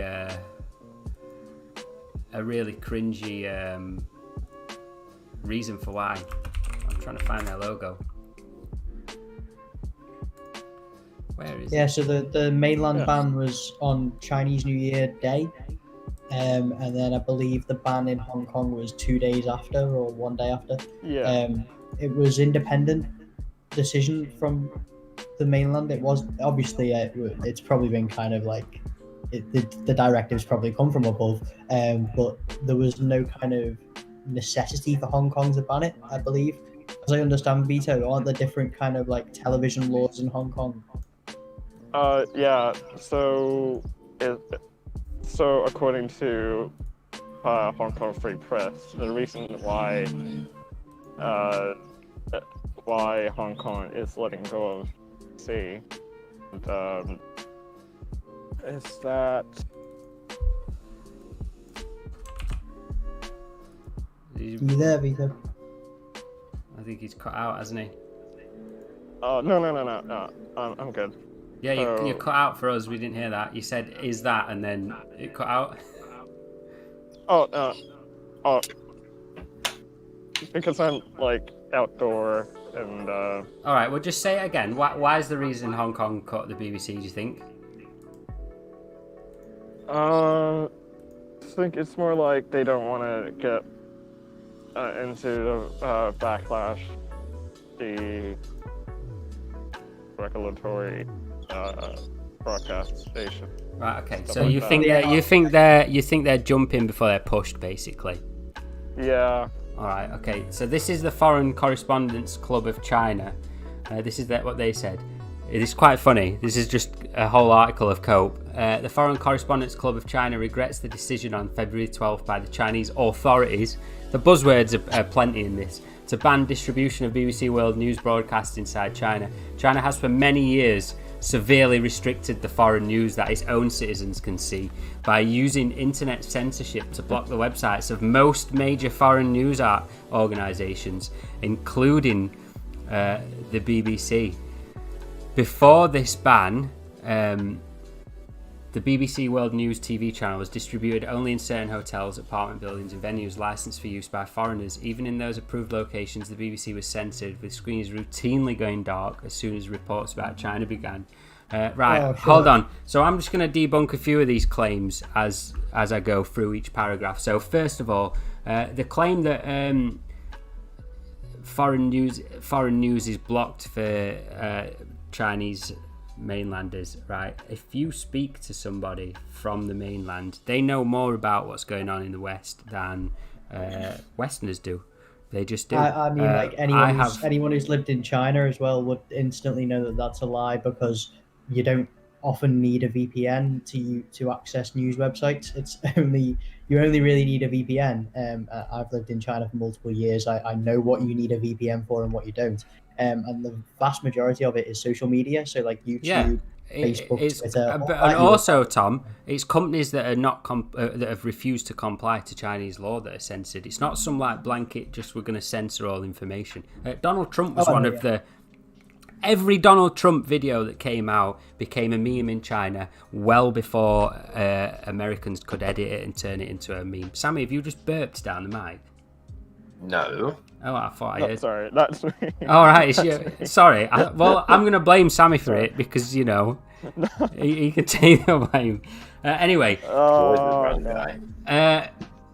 So, yeah, like I say, it's absolute bollocks that foreign news is banned. Chinese people know what's going on. I have classmates from my time at uni that will message me when the new strain of COVID came out in the UK. I was getting messages asking me what if this new strain of COVID is, how bad it is, and I'm thinking, you know more than me. I've just literally seen a BBC headline on it. You know, I don't really know that much. This also reads like it was written by a certain Stephen McDonnell, because at the end it says, even in those approved locations, the BBC was censored, with screens routinely going dark as soon as reports about China began. Now, BBC World Service seem to have this claim that their shows get censored like live during broadcast, and like it's always like this comedy Photoshop screen, and they've always managed to record the video like 10 seconds before, like they know it's coming. And it's, I don't know, it's a tired old Cold War trick, in my opinion.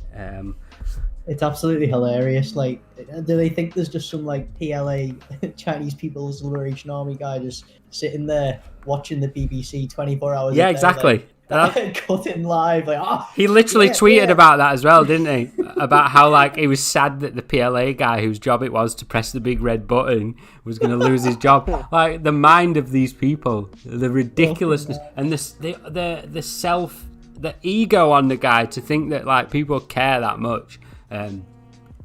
China's move follows a decision on February the 4th by British regulators to revoke the UK broadcasting licence of the Chinese state television station CGTN after finding it had filed misleading ownership statements and is ultimately controlled by the Chinese Communist Party, CCP. Notice that acronym there. That statement makes me now believe that Vito is correct in saying that they've jumped on this as a distraction, because they're all doing this tit for tat thing. Escher at the start of the show said it's completely not tit for tat. Now, I know that they're trying to make it out to be tit for tat, because that almost makes BBC the victim, doesn't it? That's how it's going. In particular, the FCCC notes with concern some of the reasons given by China's State Administration of Radio and Television for their banning of BBC World News Channel. Those reasons include the charge that BBC broadcasts have harmed China's national interests and undermined China's national unity. Well, they have, because you've harmed China's national interest in making out that they are genocidal, and you've harmed their national unity by promoting separatism, dirty terrorism, and the same people who have wreaked untold misery on the Middle East as well. People that are actually hated in the West by a lot of people. You know, people know that ISIS are bad, right? Well, It's the same. It's just so strange how the BBC have managed to rehabilitate ISIS, but because they're against China. Yeah. It's very strange. Have you seen like American journalists suddenly meet with the head of, I think it's from ISIL? Do you mean the Taliban? If you're referring to like Afghanistan, I know America and the Taliban have. I think it is. Yeah. Yeah, well, they're trying to start the war out, aren't they? Over there, I think that's a little bit different in Afghanistan. They're trying to say, hey, it's cool that we have a guy who massacre people, massacre our troops, and then just sort of makes it okay that kind of. Well, we had an article. We had that article on the show a couple of weeks ago about the Taliban in Afghanistan, and they were talking about how America are the bad side over there. Anyway, let's carry on with this. The FCC is concerned that such language is intended to send a warning to foreign media operating in China that they may face sanctions if their reporting does not follow the Chinese party line about Xinjiang and other ethnic minority regions. Right, well, this one is the truth. Well, they're going to say this one's another major gaslighting attempt, isn't it? Because this isn't about party lines. This is about not pushing stuff that that we know are actual lies, because the person who've created them is literally admitting to the fact that they've created this lie on demand for the BBC.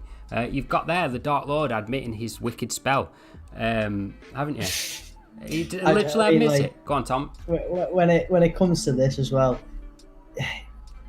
they're saying it's a party line. They're trying to make the truth a political game. When you come down to it, if we take all politics out of it, regardless of which party is correct in the matter, if we look only objectively, all of the evidence points to this being a fabrication by America. The fabricator admits that it's a fabrication. Yeah. So all evidence points towards this being a complete fabrication. So to then point out that because the fabrication is against the Communist Party, believing the truth means that you are following the Communist Party line. Is that not just like traditional Cold War rhetoric? Is that not exactly what this is? Like, the USSR. I mean, I know it's just the literally though, Tom. It's precisely the same thing that they were saying about the USSR. Where you're following the party line on the Holodomor. Yeah, exactly. The FCC, the truth. The FCCC agrees with the Chinese authorities that news reports should always strive to be objective and accurate, but it opposes attempts to define good journalism as that which upholds the policies, ideological positions, or interests of any government. I mean, that is just complete chaff, because you are literally upholding the policies, ideological positions and interests of the imperialist class. No doubt about it. Stop chatting shit. Stop thinking that people are fucking dumb. Stop talking to the world's working class like we're absolute idiots. Like Joe mentioned at the start of the show, the working class are not dumb. We know that the BBC are a bunch of liars. Stop talking to us like we're idiots in 1950s USA that are going through McCarthyism in the Cold War. And here we go. The FCCC wishes the people of China a safe and prosperous year of the ox, and hopes that this new year will mark a fresh start for constructive relations between Chinese authorities and the foreign press. Go on, Vito. Not gonna happen. Well, it's on their terms, right? That's on their terms. They're just gonna say it, but they're not gonna actually try to find a way to actually full discussion. Well, it's a virtue signal. They're just gonna, it's the same for just. It's a major virtue signal, Vito, because they're almost trying to paint themselves out to be the virtuous victim, white man's burden. Well, they're the victim. We hope the Chinese authorities come to us and say, "We're sorry for banning you, BBC. Here you go, have your license back." When no. I mean, no. I love at the end the way you've got that fucking, to the Chinese people, not the Communist Party, fuck the Communist Party, but to the Chinese people, we wish you such a lovely, auspicious year of the ox. It's more just fucking, I support the Chinese people, not the party bullshit that they're trying to push as their... Well, again, that's a real effort that they're trying with China at the minute. And if you look up at the top where it says, halfway, where it says ultimately controlled by the Chinese Communist Party. This CCP thing that's come about in the last year, that's spawned like people fighting on Wikipedia over which is the correct edit or whatever. CCP, Lunar New Year, fucking, it's all linked. Yes, exactly. But this CCP thing, this project by the American elite to change, because the Communist Party of China, right? The Communist Party of China implies something different in English to the Chinese Communist Party. So the Communist Party of China, which is what it's been called in English long before like the last year in America started this attempt, it implies that it's the Communist Party of the country of China, right? Nothing threatening, it's just the Communist Party of China. But to call it the Chinese Communist Party is inadvertently making it sound like it's a communist party that's holding China hostage. That's the language that they're trying with this. Go on, Tom. I saw a disgusting tweet. I was chatting with one of my Chinese comrades on Twitter, and somebody interjected and said, some random American interjected and said, actually, it's the CCP, because in Chinese, it's 中国共产党, right, which means China Communist Party. And then they broke down the phrase 中国共产党 into its participles and explained to a Chinese person and to me, a person who has a degree in Chinese, why that phrase means Chinese Communist Party and therefore CCP is the right spelling. And like the comrade I was speaking to was so offended that they were being white-splained to about their own language, that he couldn't actually reply, and he DM'd me and said, can you just take that one, because I don't know what to say to that. It's ludicrous. It is one of the most disgusting things I've ever seen is when an American tries to explain somebody else's language to them. I've never seen it happen before in my life until it happened on that thread, and it was truly terrible. Well, and just for reference, it is 中国共产党, but Chinese doesn't work in the same way that English works. This is what I was just about to say. You do not do basically Chinese works in the sense that the word order follows a grammatical pattern, for lack of a better explanation, always, and it can't just be rearranged like English can, to kind of hold the same meanings. So if you had Gongchan Dang, I don't even know how you kind of change it to Communist Party of China, because you couldn't do that without massively changing because the way it is in Chinese, the way it is worded is what that means, and it's just not a direct translation.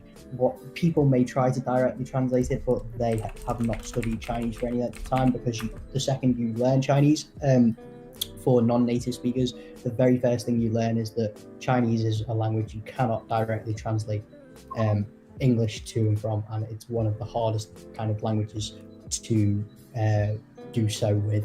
Yeah, we know that, don't we? As with like other media smears against China that are really badly translated. I mean, this works. This is another thing which sometimes works in favour of the Western media, doesn't it? That allows them to write their lies about a place. For example, a couple of months ago when Xi Jinping said something, I mean, I know you're going to know exactly what he said. He said something along the lines of like, anybody who harms China's national security will be crushed, like crushed into bone dust or something like that. Oh, their bones will be crushed into dust. That was it. That was it. But like to translate his to translate him literally, well then yes, that's what he's saying, but that's not the context of what he's saying. What he's saying is just, he's basically using an idiom to describe that like anybody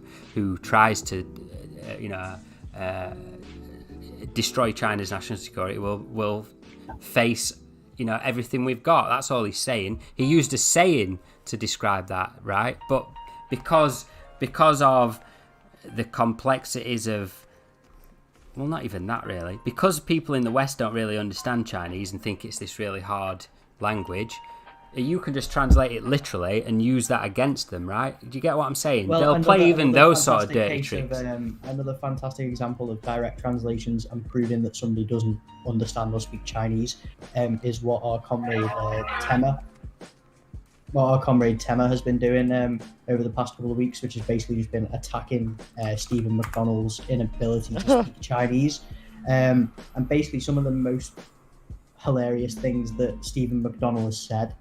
My favourite one is "Bu Zai Jian," right? That's what he's put when he's kind of saying. Now the fact that Vito is just laughing, it kind of should say everything, because that's how ridiculous that kind of direct mistranslation is. In Chinese, "Zai Jian" means goodbye, but when broken down into its participles, it means to see and again. Zai is again, or the repetition of an action, and jian is to meet or to see somebody. So literally, Zai jian is see you again, see you later, directly.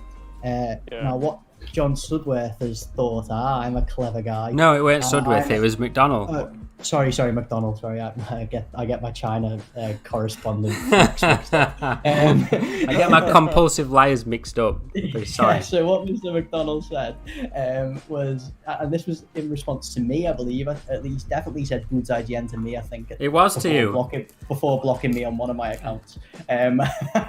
Basically, what he's saying is, "Won't see you again." So he's saying that like, "I'm not going to see you again." Before blocking me. Here's another McDonnell worthy quote. He said that 如果你是真的人类，你太笨了。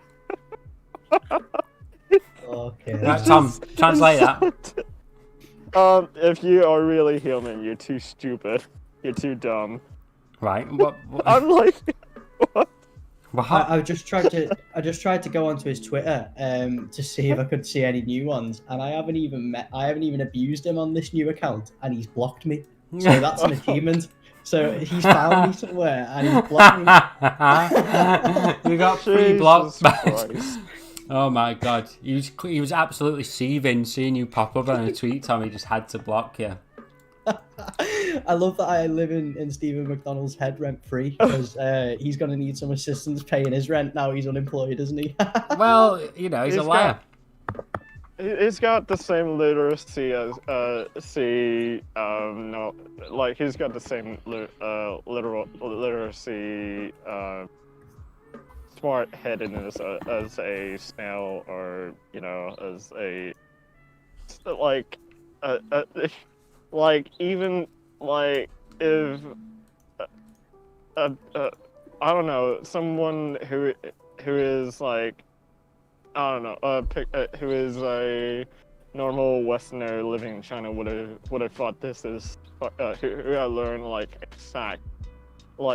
learned deep knowledge of the language would have said this is fucking dumb.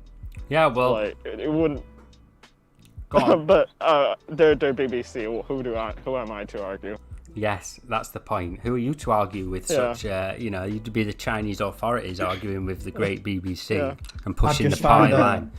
I've just found another fantastic Stephen McDonnell quote. Go on, hurry up, because I want to get on with the show, yeah? So he's written half in English: "Produce evidence to back up your claims of what I said, or can it?" Full stop. Then he said, 这是非常简单。你说我说那样的其实没有。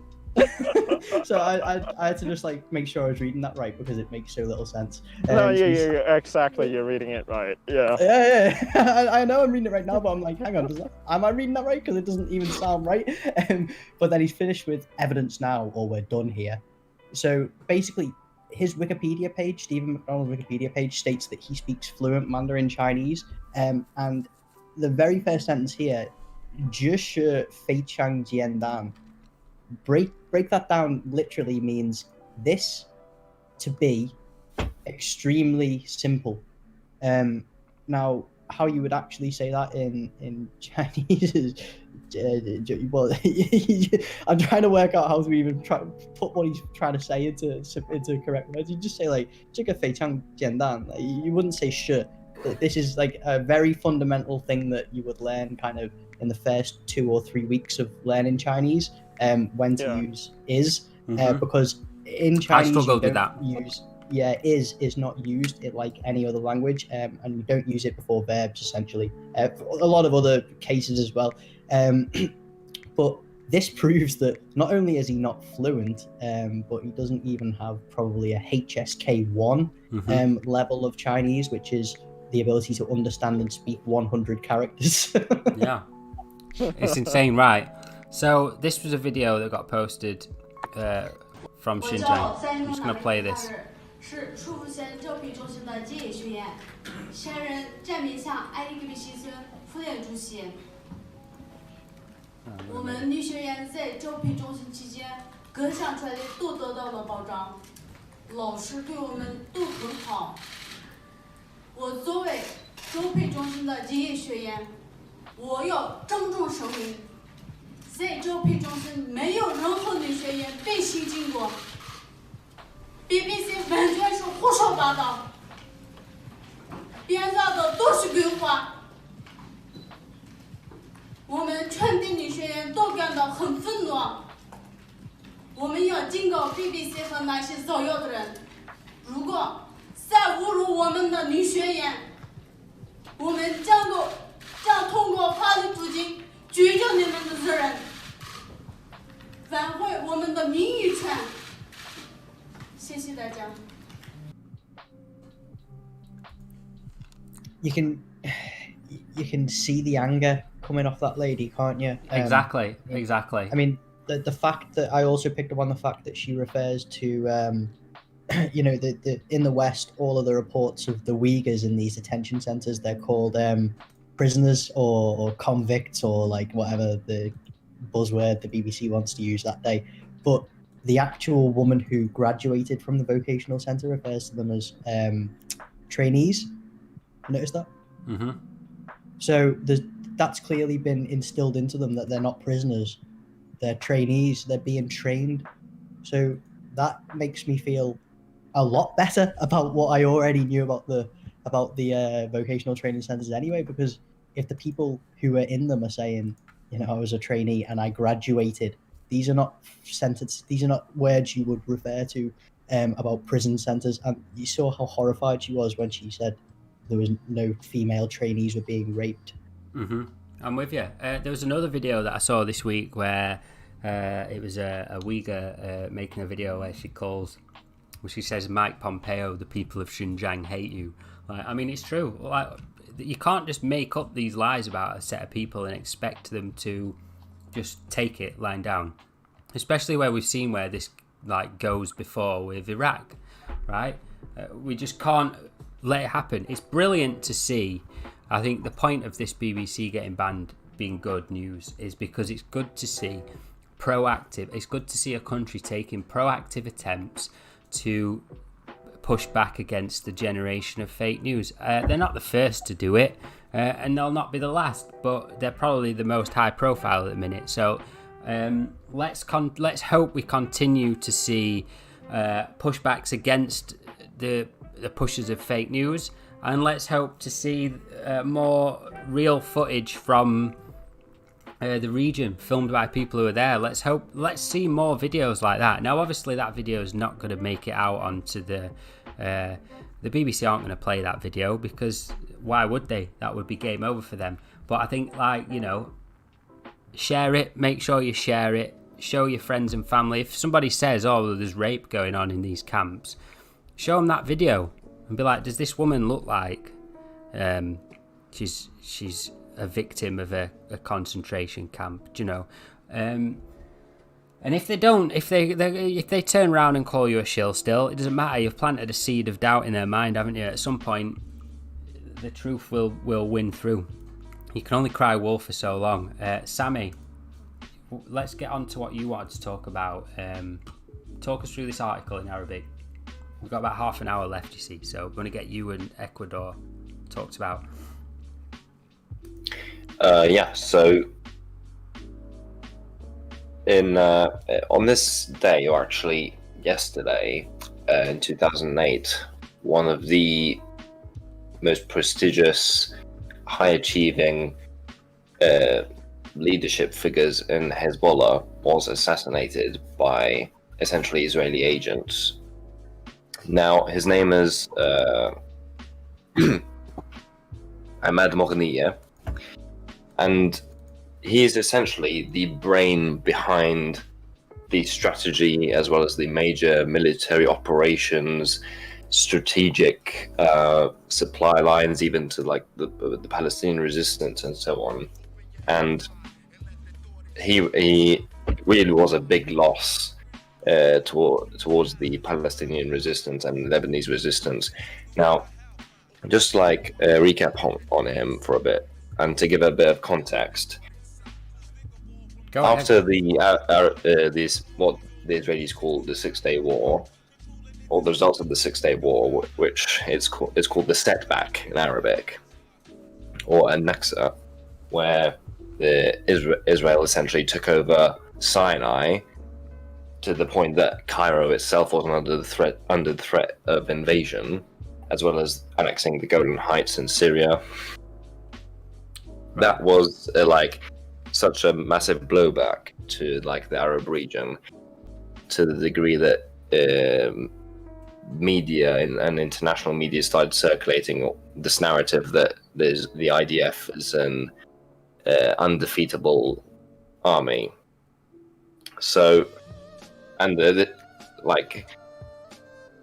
this created such a moral setback, for Arabs in general, until the liberation of South Lebanon and kicking out the Israelis in the year 2000. This man, Imad Moghniya, was essentially the brains behind that.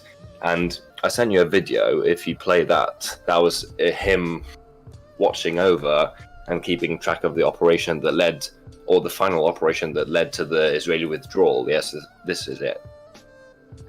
So, essentially, he had a massive role, if not the biggest role, in the victory of 2000, liberating Lebanon from the Israeli occupation.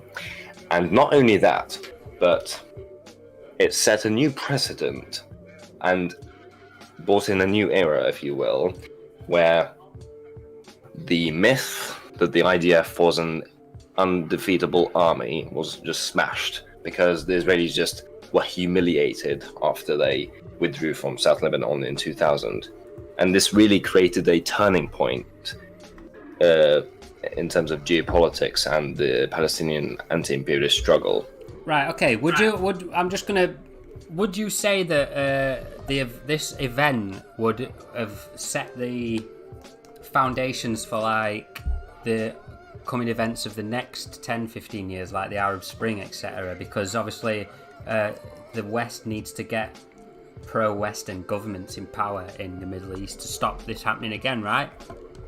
Absolutely, yeah. And I was in fact going to touch on about this Nice. later on, but it's good that you brought this up, so it might be a bit simpler for the viewers to picture this. Mm-hmm. Now, well, as soon as you mentioned this, sort of showed how weak the Zionist entity is, that's what sprung to mind, the Arab Spring. Yeah, pardon indeed. the pun. It's all right. Carry on. So, essentially, soon after the liberation of 2000, the Second Palestinian Intifada broke out. And one of the results of that, especially most notably in Gaza, was the expelling of the Zionist entity and all its forces, as well as all the settlements. And it was also thanks to this man, Imad Moghniya, because he was also, again, the master behind the logistics in supplying weapons and and even rockets to the Palestinian resistance in Gaza.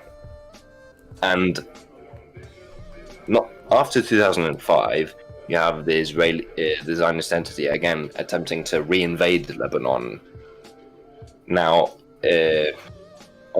obviously that never happened, and they were defeated, even humiliated. One of the most notable events was the Markava massacre, where the Zionists were parading the most advanced tank with the most advanced technology of the Markava. However, when they tried to reinvade Lebanon, the resistance just completely smashed them and destroyed most of their tanks using mostly guerrilla warfare. So after the 2006, it was also thanks to this man where a system of deterrence was starting to be developed. So you had Gaza, not only Gaza, but like the resistance in South Lebanon developing their own deterrence systems, so that the Zionist entity doesn't just go bombing countries at its will. Right, okay. And this was put to the test during 2008, 2009, and then on to 2012 when Israel tried to like reinvade and then bomb Gaza again. Especially in 2012, the rockets that the Palestinian resistance in Gaza acquired, thanks to Imad Mughniya and thanks to Iran as well, because they were Iranian-made rockets. That was the reason that Israel actually stopped bombing Gaza, because for the first time in history, Tel Aviv was bombed as well. Or the settler city of Tel Aviv was bombed. So now you actually have a proper system of deterrence, and even like in the year just to bring back a little bit to the year 2000, the then Zionist Prime Minister Ariel Sharon said that the liberation of 2000, or quote unquote our withdrawal from Lebanon in the year 2000, proved that the spark of the 1948 war is still alive, meaning that Israel's still fighting for its expansion. Right, okay. Yeah, that makes perfect sense. Talk through this image that's up on screen now. Oh yeah, this is one of Imad Mughniya's goals, 5 goals. I'll touch on these in actually. Let me touch on them now. Hang on, let me just pull up the image with me here. Okay, well you read through and I'll scroll when you move on to the next one. All right, so the first goal of Imad Mughniya was empowering of the nation and moving from humiliation to pride or to glory. Okay, this is Lebanon, right? Yeah, this is represented by the 2000 liberation and the 2006 deterrence as well. Mm-hmm.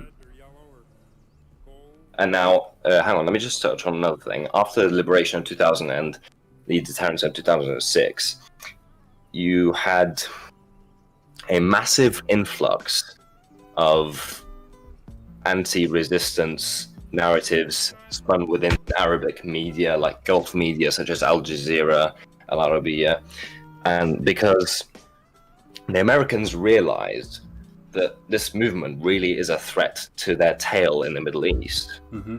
And even Imad Mughniya said himself that the Zionist entity by itself will fall and collapse as soon as the Americans realized that it is useless, mm-hmm. especially in the face of a guerrilla army, yes. with when they have like the most advanced weaponry.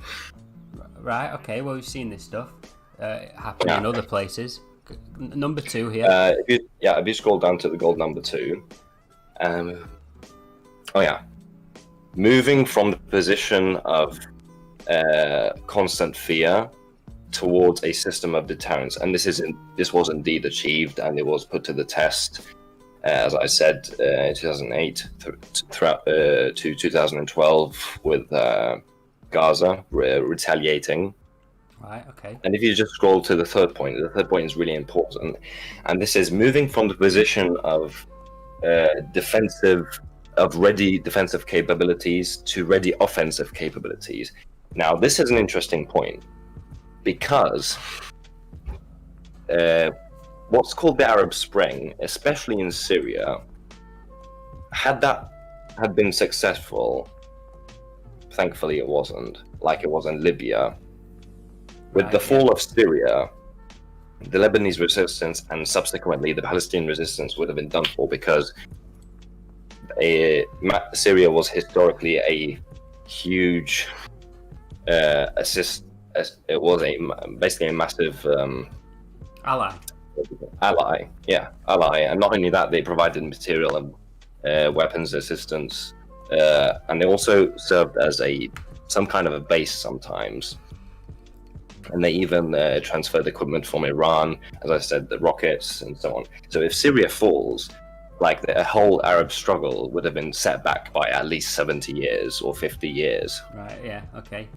Yeah. And also, when the Syrian government, in cooperation with Hezbollah, started to take back ground from ISIS and al-Nusra et al., Israeli or Zionist think tanks and national security experts themselves said that Hezbollah, especially gaining this experience in offensive operations against al-Nusra, ISIS, etc., represents such an existential threat to the Zionist entity, on top of what they represented in like the year 2000 liberation, because Hezbollah now have offensive experience with offensive tactics in not only in like various ground types like hills and mountain warfare and urban warfare. So they have gained this massive experience when they were cooperating with the Syrian government in freeing territory. Not only that, but southern Syria, when it was liberated, southern Syria gives such an important geopolitically important. Southern Syria is such a geopolitically important location because it directly oversees Galilee or northern occupied Palestine, as well as some remnant, some occupied Lebanese villages which are still occupied to this day. These days, the Sheba farms, and now, just at the end of last year, for the first time in Israel's history, the IDF was performing defensive military drills because of this. Yes, and I think. You mentioned the fight against ISIS. Westerners do not realise that the people who beat ISIS in Syria and Iraq are Hezbollah and backed by Iran and Syria and Russia. Right? They don't understand the battles that have been won in those places by Hezbollah, like you're talking about these offensive. They've cleared ISIS out practically, haven't they? They've got a few. And like during the early stages, like 2012, 2013, Lebanon had a massive problem in terrorist attacks, such as suicide bombings, car bombings, because of the geopolitically important positions that ISIS occupied in like the border regions between Syria and Lebanon, because they were manufacturing those bombs there. So that was kind of like the straw that broke the camel's back. Yes, that led to Hezbollah cooperating with the Syrian government.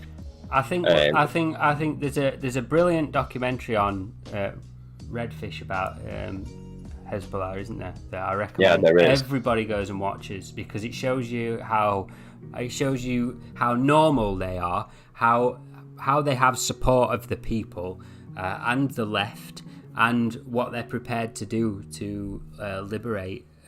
We will definitely link that in the description. Okay, we'll get it in. You make sure. Let's get on to point number 4 on this. Yeah, turning the resistance to a military struggle school. This is like almost the literal translation, with its own identity that can defeat the indefeatable armies. Basically, they're trying to empower themselves in an anti-imperialist struggle. Yes. No matter how powerful the enemy is. Exactly, and this point goes back to what you were just talking about, how now defensive drills are being practiced by the enemy because of this, because of 4. And touching on earlier when we're talking about Jeremy Corbyn and he supports Hezbollah and stuff, well, good, he should do. Everybody who hates ISIS should support Hezbollah in their fight against ISIS. They are the people who have liberated the globe from ISIS. Who, remember ISIS were committing attacks in Europe too. So Europeans have Hezbollah to thank for the ending of that as well. So there's a brilliant documentary series that goes through the journey of Hezbollah and how they liberated Syria essentially from ISIS, and it has like in battle footage, and it goes through how they carried out their operations and the challenges they faced. It's really exciting and is an absolute gem. They are working on translating that and giving it subtitles. So whenever they finish giving it subtitles, we will tweet it out. All right, yeah, we will do. And I think. And also, just before I move on to the final point, right now, well, not right now, ever since the early 2000s, especially after 2006, there has been a massive media campaign of demonization, not only Hezbollah, but now it goes as far as demonizing the entire Shia population of Lebanon, right? In order to exclude them from the identity of the Lebanese state, which in turn will has the goal of isolating Hezbollah as well. And this is proven by one of the testimonies of a congressman a few months ago, where he said that essentially since 2008 the $10 billion of aid that was given to Lebanon had the aim of demonizing Hezbollah. Makes sense. So they always do. There are always little tricks like that, right? Indeed, yeah. And this also came into play via the attempted color revolution earlier last year. Right, yeah. Get on to point number 5. Yeah, point number 5 is let's translate it. Okay. So the empowerment of the resistance and going on to a path where the whole liberation, quote unquote, the whole liberation of Palestine turns into a reality. It turns into a possibility and a reality that can be carried out instead of just a motto. Yeah. And also the annihilation of Israel. Hope we don't get taken down. Well, thanks for that, Sammy. I'm just gonna I'm just gonna. Well, we're not monetized anyway, Joe. Yeah. We can't do that, right? I just want to show a quick screen from that documentary. Yeah, this just to give a bit of context, some bourgeois media and comprador bourgeois media elements in Lebanon, as well as the Arab region, keep saying, well, we need to disarm Hezbollah because they are just a political party. Their role has been fulfilled. Israel was kicked out in 2006. And by the way, these are the same people who advocate for normalization of relations with the Zionist entity. Right. I mean, in you saying that, I didn't even show these pictures with that in mind. I just wanted to show our viewers how normal people in Lebanon look. They're not like the stereotype of a Muslim that you see. These are just normal lads like everybody else that want ISIS out of their country, and they want not just ISIS out, they want the imperialists out who are stealing their resources. There you go. If you're a Maoist, this is the kind of shit that you should be into. Our weapons are our honor and dignity. Our food is secured by our weapons. This is guerrilla war. These lads are just working class boys. Do these two lads look any different to anybody in the West?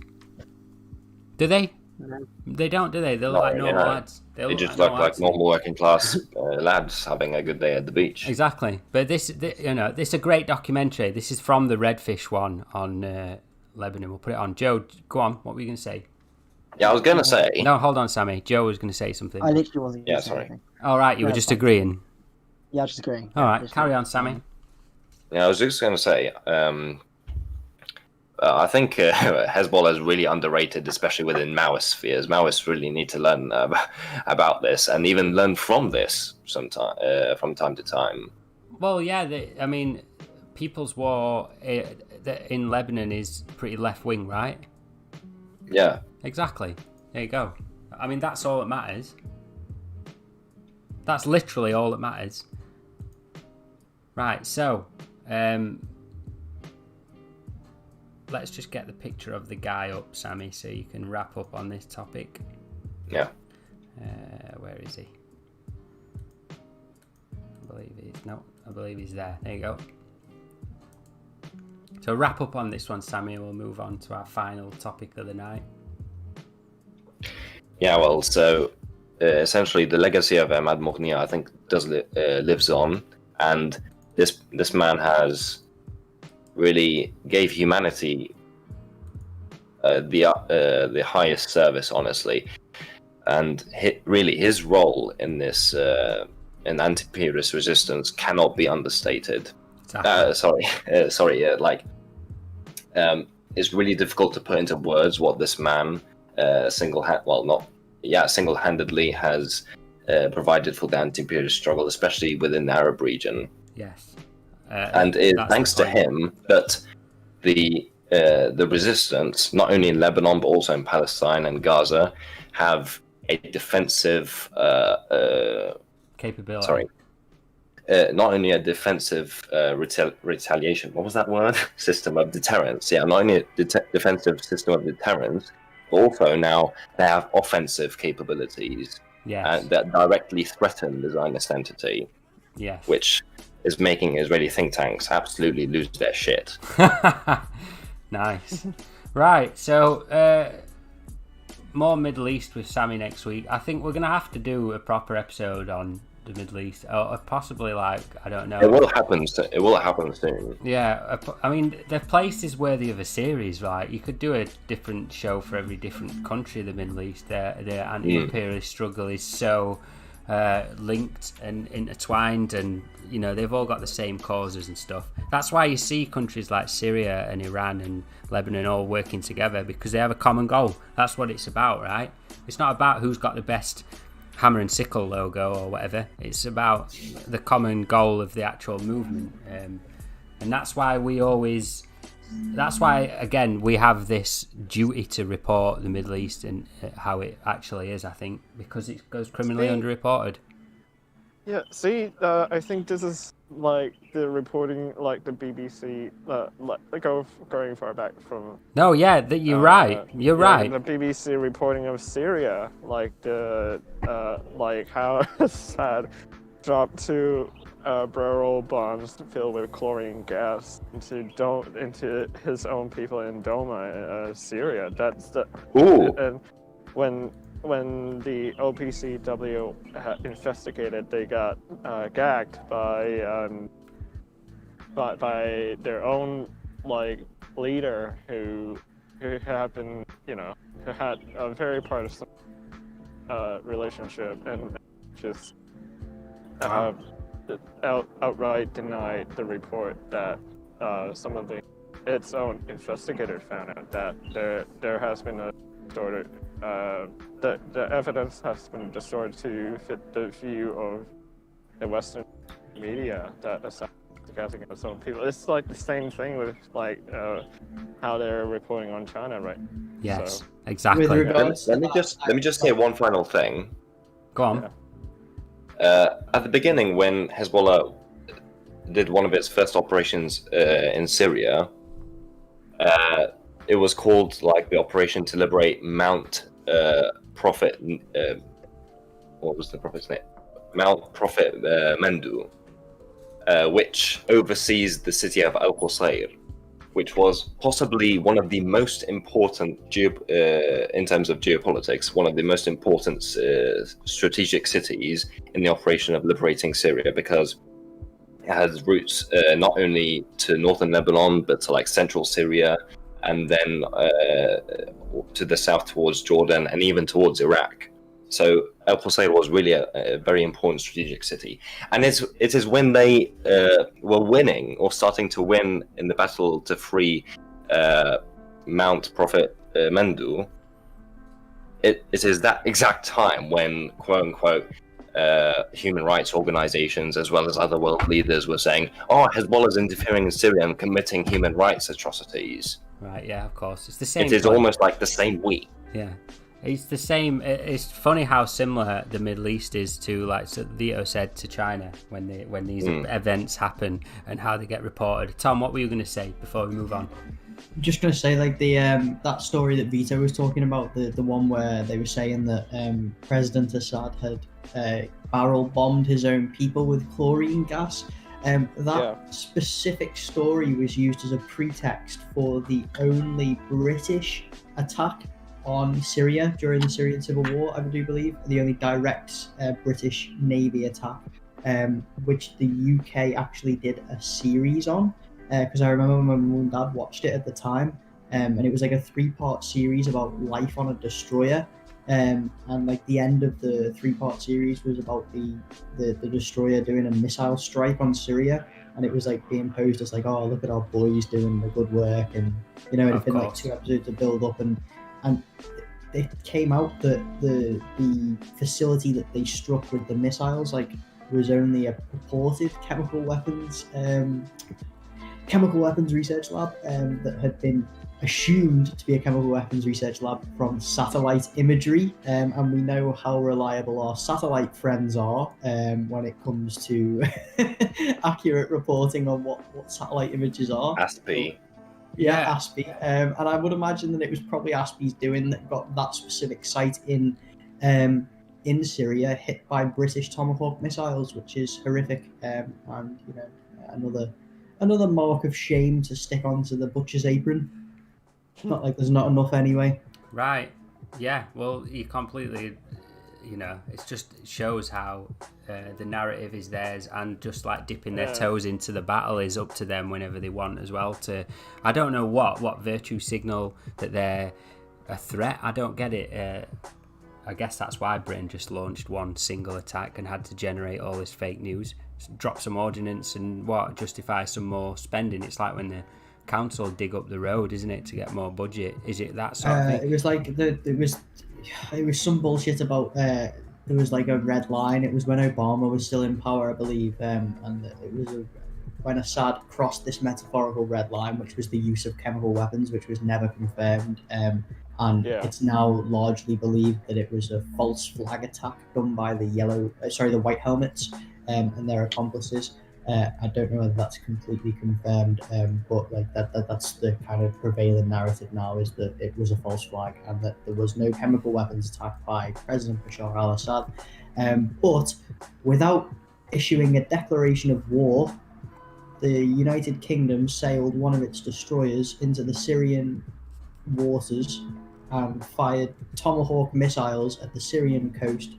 No one was killed, fortunately. I hope I'm not getting that wrong. I don't think anyone was killed in the attack, but that's completely irrelevant.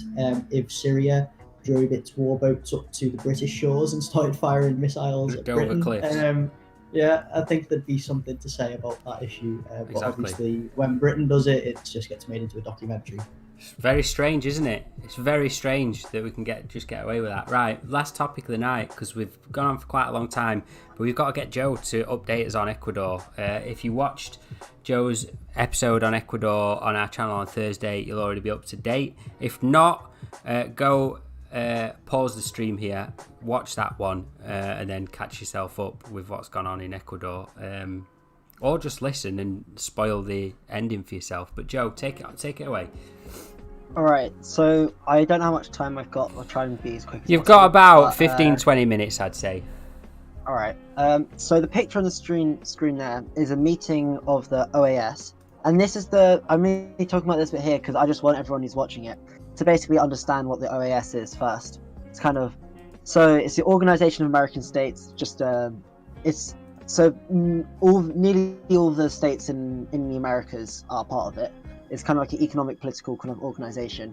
And it is just another tool of imperialism. So it's kind of like... Is it a bit like the African Union? Pretty sure, but it's dominated by American. I feel like it's the same like as in the NED. Yeah, sounds pretty similar. So just kind of basically, so everyone who's watching it, if you or listening, if you ever see an article kind of with the OAS in it, realize that they're probably doing some bullshit thing. They're doing something sneaky here. Basically, just don't trust them at all. So Castro called it. Sorry, weren't they also involved in coup in Bolivia 2 years ago? A year ago. Yeah, exactly that. I was going to get onto that, but yeah. So Castro was one of the main parts of stopping. It stopped lots of like countries being able to diplomatically recognize Cuba and have diplomatic relations with them because it started the blockade, and it was one of the things. So it tried to isolate Cuba, and Castro called it the Yankee Ministry of Colonies and a military blockade against the peoples of Latin America. So, kind of, and if you go to the next picture, this is the impact of what it does. So here, so what it did in Bolivia is, so Bolivia had a democratic election. The mass movement towards socialism won, and basically they just said there's irregularities in the election results. We saying basically it wasn't a proper election, and then they came out with this report. Then the same day, the military went to Evo Morales, and said you got to resign, and he resigned because he didn't want more people to get hurt. This is one of the mayors, so the woman who's got paint. So this is her basically being publicly tortured. Yeah, she's flogged, right? So she's been beaten before. She's wearing paint on her. If you see her feet, she's wearing barefoot, and she had to walk quite a while. Like I think it was a few miles. I don't know. And those are all the coup supporters. So this is kind of like the impact of what happens. This is what she became a senator afterwards. In the elections afterwards, she got re-elected. Yeah. She was a mayor in this point, but then she became a senator afterwards, so she kind of moved up politically. Of course. But there's a very good interview of her online, kind of talking about her experience and the whole what happened in Bolivia. So if anyone's watching that, I would recommend. But this is kind of just the OAS. So this is what the OAS is doing. Now we're going to get to Ecuador. So here is a ruse. So can you translate that or not? Or I can't do it on the stream browser. You'll have Can you get it up? Can you get it up a bit bigger? I might be able to do it. Yes, I can. Sorry, I could zoom in a bit. Locaas.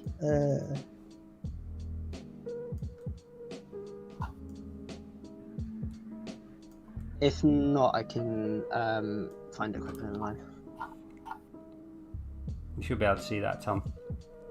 Yeah, just hang on. You've paused the stream on my end, I think. Hang on.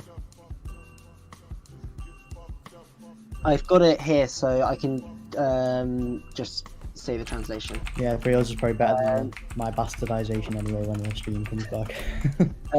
Those who this is the Google translation, not the exact one, but it says those who co-governed with Moreno are known to be losers in pressure to persecute me with crude lies. They won't be able to make it. The truth will always prevail.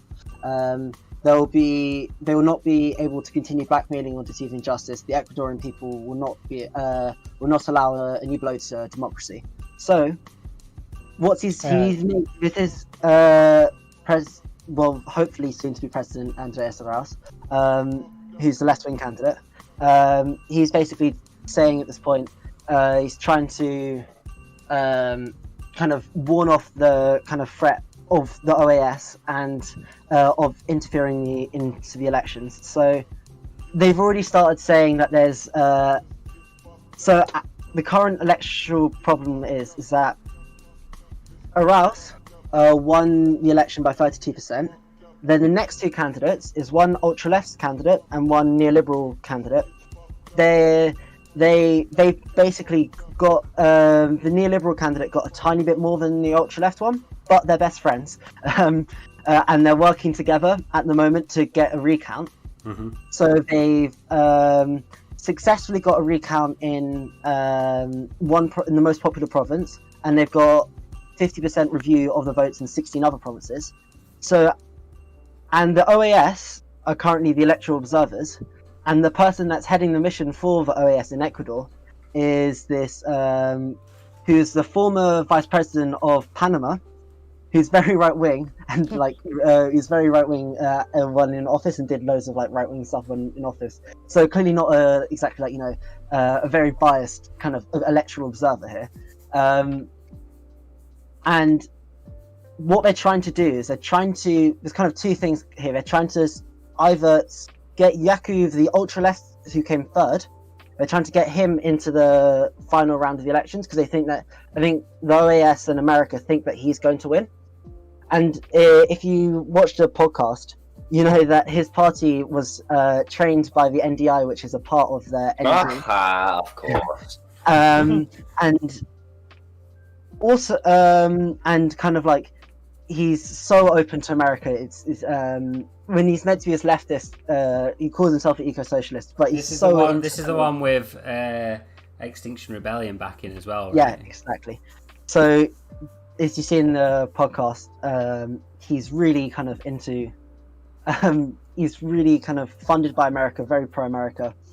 He says he wants to just out of curiosity, is Mr. Andre Arauz, is he trying to join the Belt and Road Initiative by any? Yes.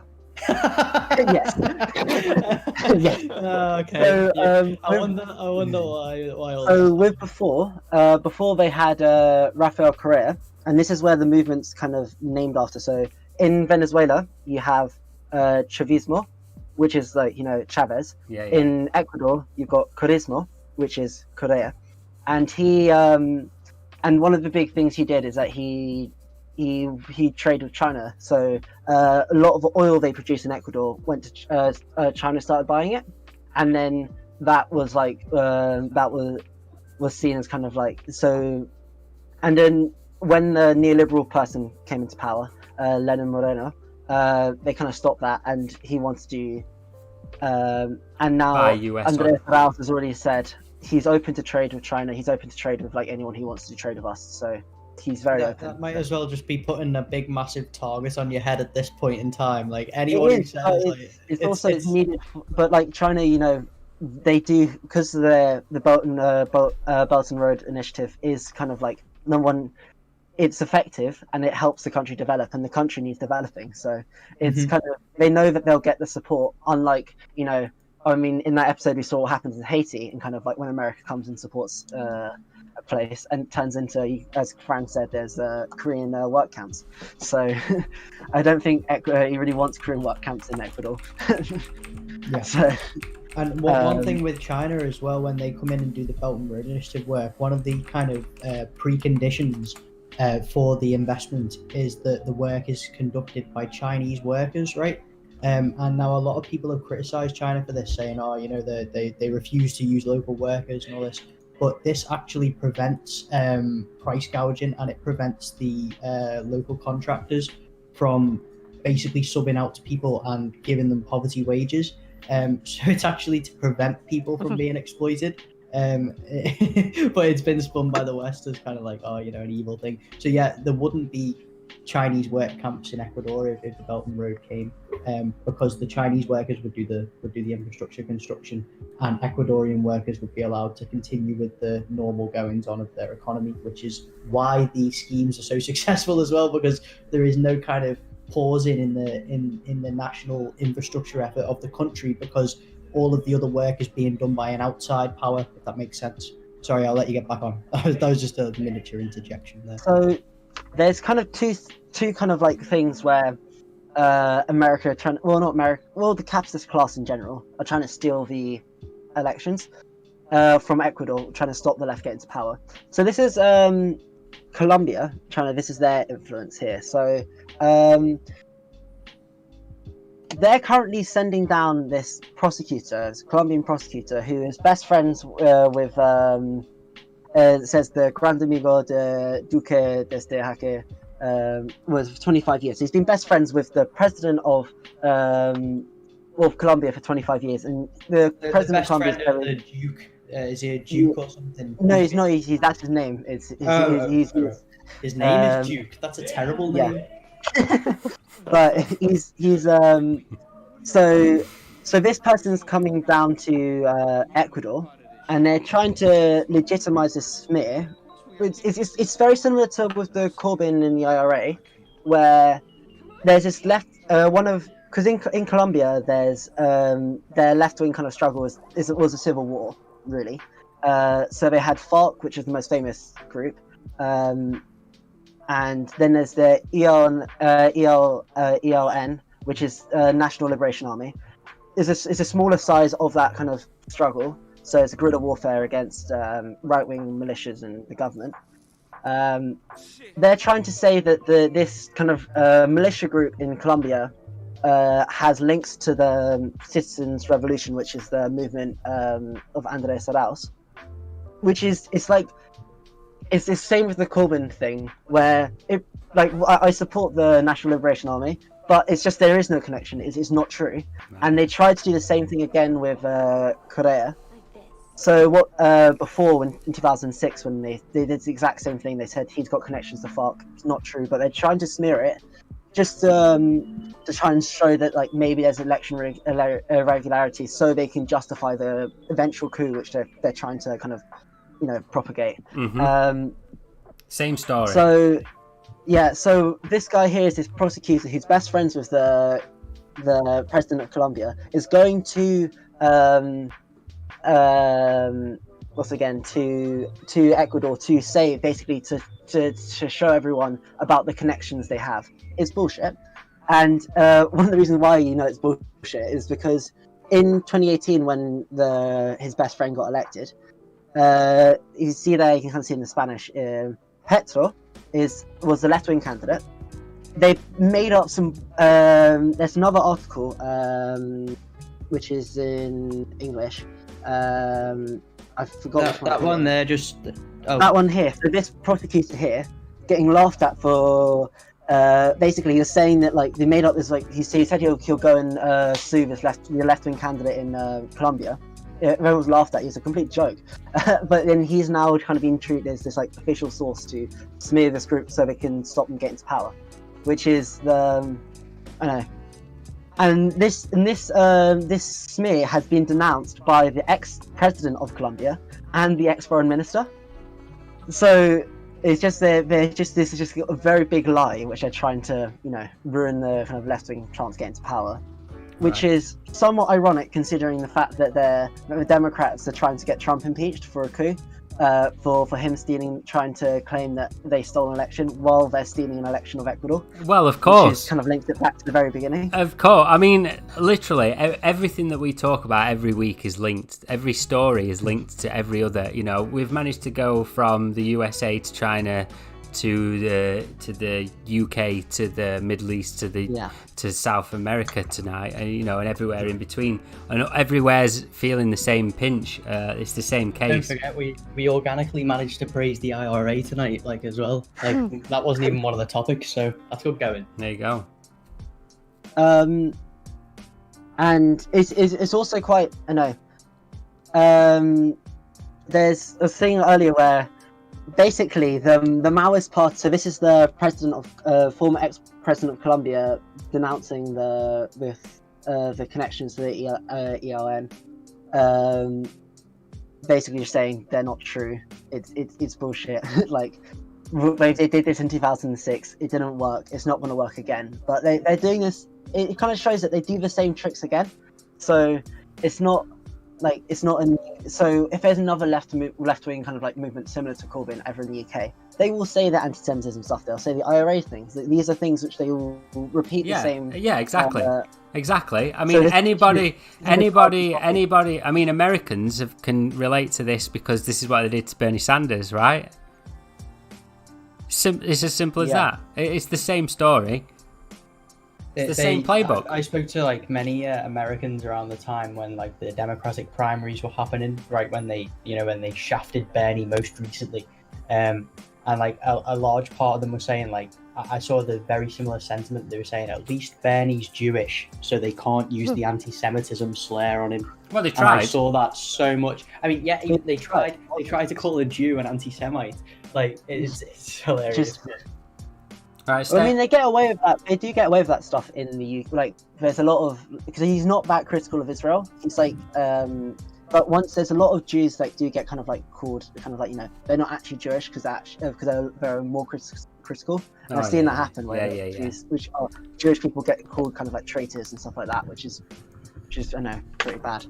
But so this is where this is Yaku Perez. Who is kind of, I know, I'm quite fascinated by him because I feel that there's going to, well, the Maoist party in Ecuador has supported him, even though he has supported, this guy here has supported coups across the whole of South America. This is the eco-fascist guy, right? This is the eco-fascist guy, and the reason why he's able to get away with a lot of he does is because he's indigenous, and because there's a kind of view kind of that all indigenous people are kind of, you know, progressive, and they're all anti-imperialist and they're fighting it. No, because he's kind of being, I don't know, his movement, well, is kind of co-opted into the kind of imperialist, you know, program.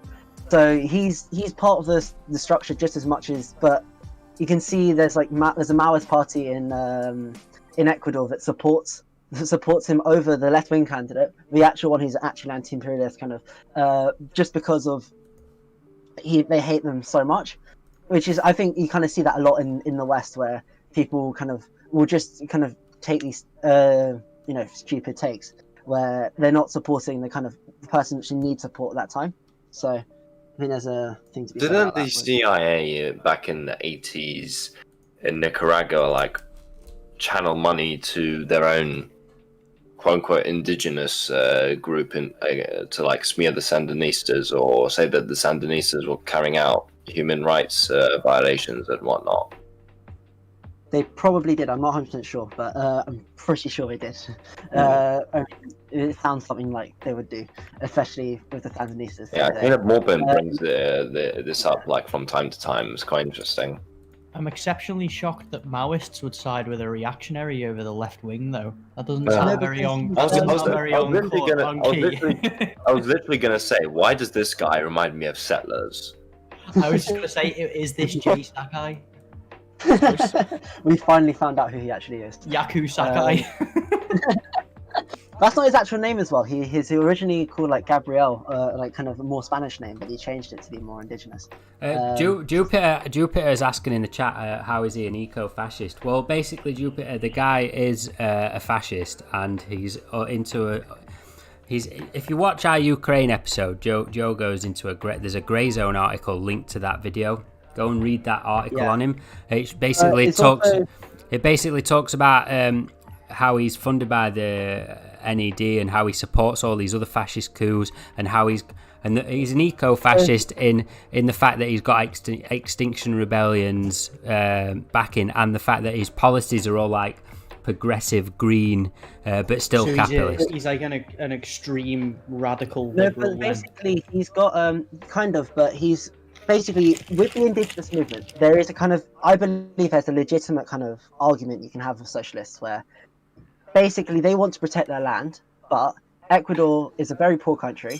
It's sitting on natural resources, it's sitting on gold, it's sitting on oil, they need to extract this stuff, but that comes at a cost of you know, destroying the environment, which they're kind of primary thing to you know, to protect the indigenous groups. That's their kind of what they care most about. So there's a legitimate kind of like development versus conservation. Mm-hmm. And there's also, so there's legit, but in that kind of split, he doesn't really, that kind of, you know, saying what the environment is kind of falls apart when he's supported by people that, you know, they don't care about the environment at all. He's supported by General Motors. He's supported by, you know, all these like companies that destroy so much. Multinational corporations that have like a history of plundering land in America. Exactly. If you watch that video, Joe showed an article with all the corporate sponsors that he's got, and it's like Raytheon and all kinds of crap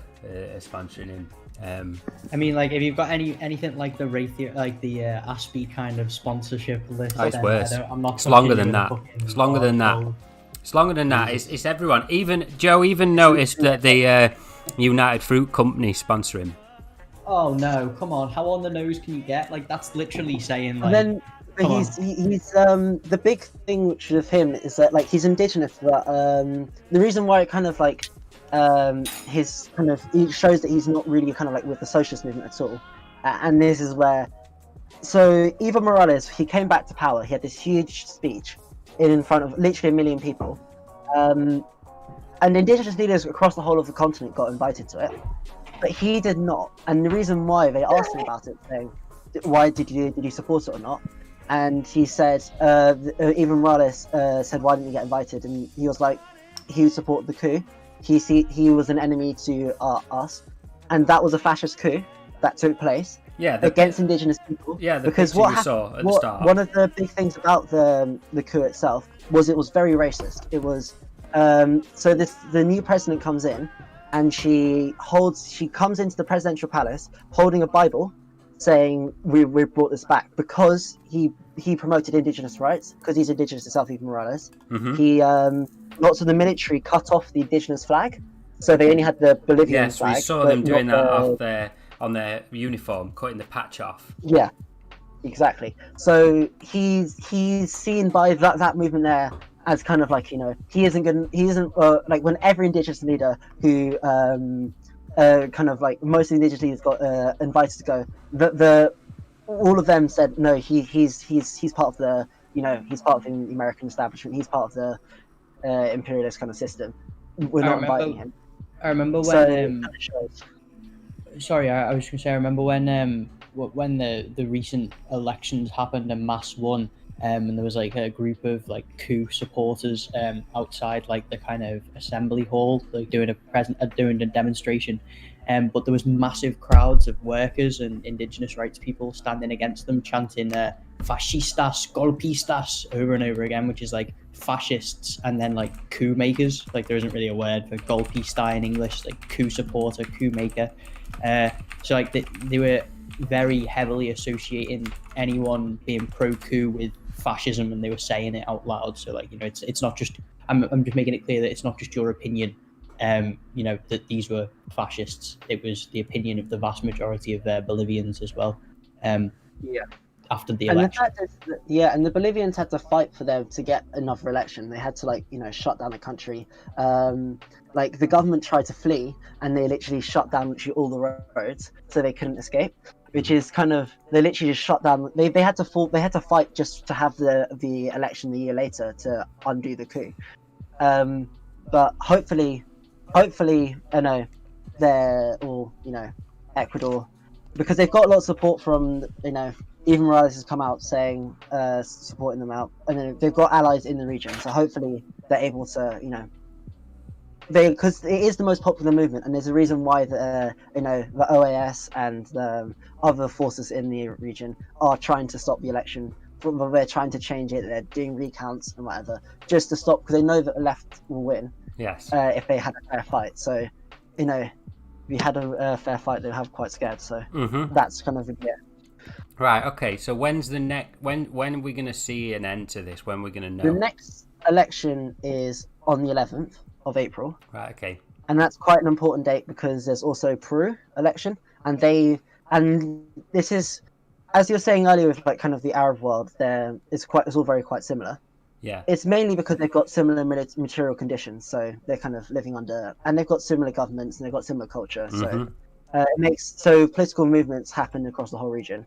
Yes. This is very similar to, this is part of a greater political movement. Yes, which is anti-imperialism in South America, right?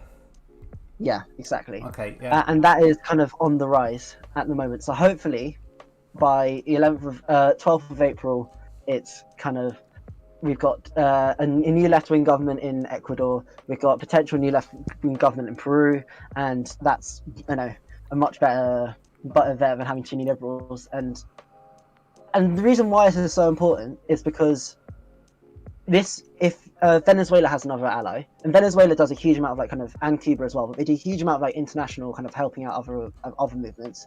So, for example, in Yemen, one of the biggest supporters of the Houthis is Venezuela. So, this like kind of international kind of solidarity, which is the whole socialist movement is based off. Yes, exactly. This is why it's so important. Exactly. And I think, like you say, the more allies Venezuela can have, the better. Look at Morales in Bolivia. He's like wildly popular with even Western leftists, right? We want more of that. We want to see more of that. Jupiter made a brilliant point in the chat there, right at the end of what you were saying. It's the same point that you made on the video, but you didn't put it as eloquently like this, and I think this caps it off. He says, capitalists are applying the Obama model to South America now, using an indigenous figurehead while still pushing capitalist agenda.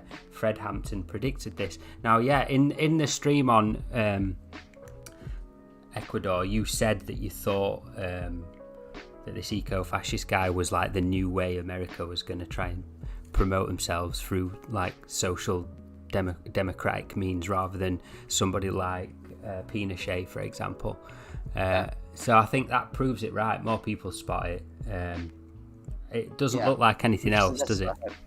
I mean, I think they've come to realize that like Guaido and his likes and Joshua Wong are deeply unpopular figures that everyone hates. No one rallies around them. Not even the people of the region, not even the secessionists like Guaido, not even the secessionists like Josh Wong, because they're so pathetic. The point is, America's realized its folly of just foisting a right-wing missionary on the country, and knows that is not going to win. So I think what they're doing now is tapping into the actual zeitgeist, and they're looking at things, and this is why you're seeing so much support for causes like the NPA in the Philippines, why they're getting so much radio time on Radio Free Asia, is probably because they are taking a hardline anti-China stance rather than an anti-Filipino government stance, which is obviously came about in 2013 after the announcements of the Belt and Road Initiative. And as I say, now they're appearing on Radio Free Asia. So maybe the new way America's going to be posing their regime changes through woke Maoist style insurgencies, because that's more popular than the pro-democracy Josh Wong. Well, it's not even that, Tom. I think it's just that they can't get away with out-and-out fascism anymore, because like we've touched upon on other episodes, people are so quick to be able to know what's going on through mobile phone footage, etc., or whatever. It wouldn't be accepted, really. We've got pictures like that Joe showed us like this. This sort of thing just isn't acceptable to Westerners. A Western liberal will not accept this. Most liberals don't know this happened. They won't accept it. So they can't go for this out-and-out fascist right-wing goon squad style stuff.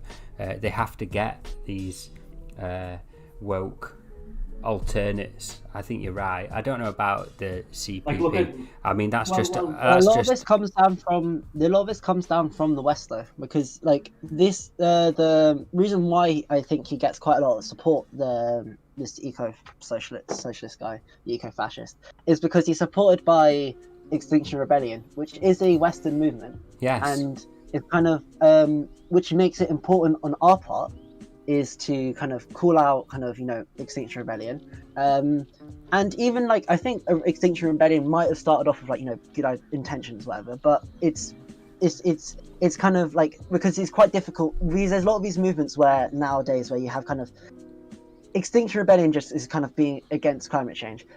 Everyone here is against climate change.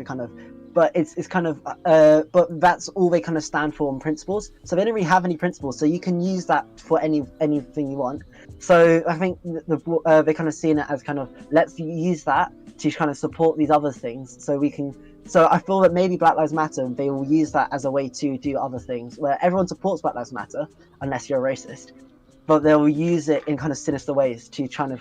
They already have done. Yeah. There's like a liberal version that have got like leaders that are in Time magazine and have meetings on Zoom with Josh Wong when they're literally polar opposites. It's one of the cringiest meetings I've ever watched. You can watch that on YouTube. It's got about 3 views. That's how unpopular these people actually are. It's literally got less than 100 views. It's one of the cringiest meetings ever because they know that they've got nothing really in common, and they both don't really give a shit about each other's movement because they're not really in it. They're just liberals that are being fronted up. So I think you're exactly right. Right, thanks for filling us in on Ecuador. Again, we'll have more South America stuff to talk about. Just before the end of the video, Tom wanted us to play this real quick and just have a watch. Tom, introduce it. Yeah, so this is a new video released by China's People's Liberation Army, and it's kind of been released past couple of weeks, I believe, on Chinese TV. It's a really interesting video because it shows a lot of new technology, but also it's kind of coming at an interesting time because it's a recruitment video, but also it's showing off all this new interesting weapons of war and weapons of defense in China's case. So let's give it a watch.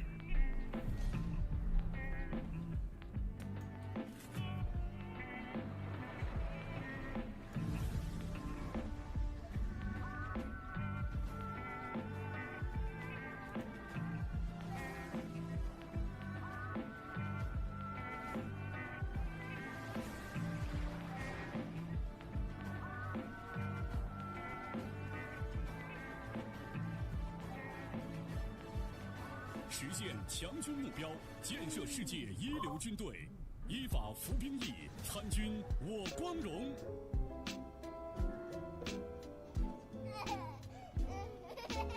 爸爸，我这次一定要赢你。你准备好了吗？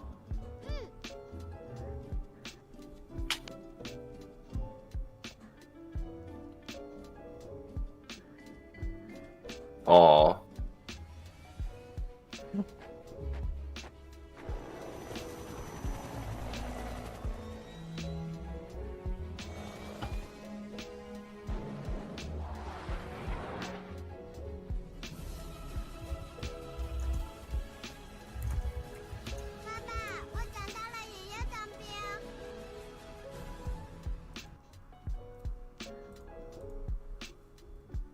There you go, lads.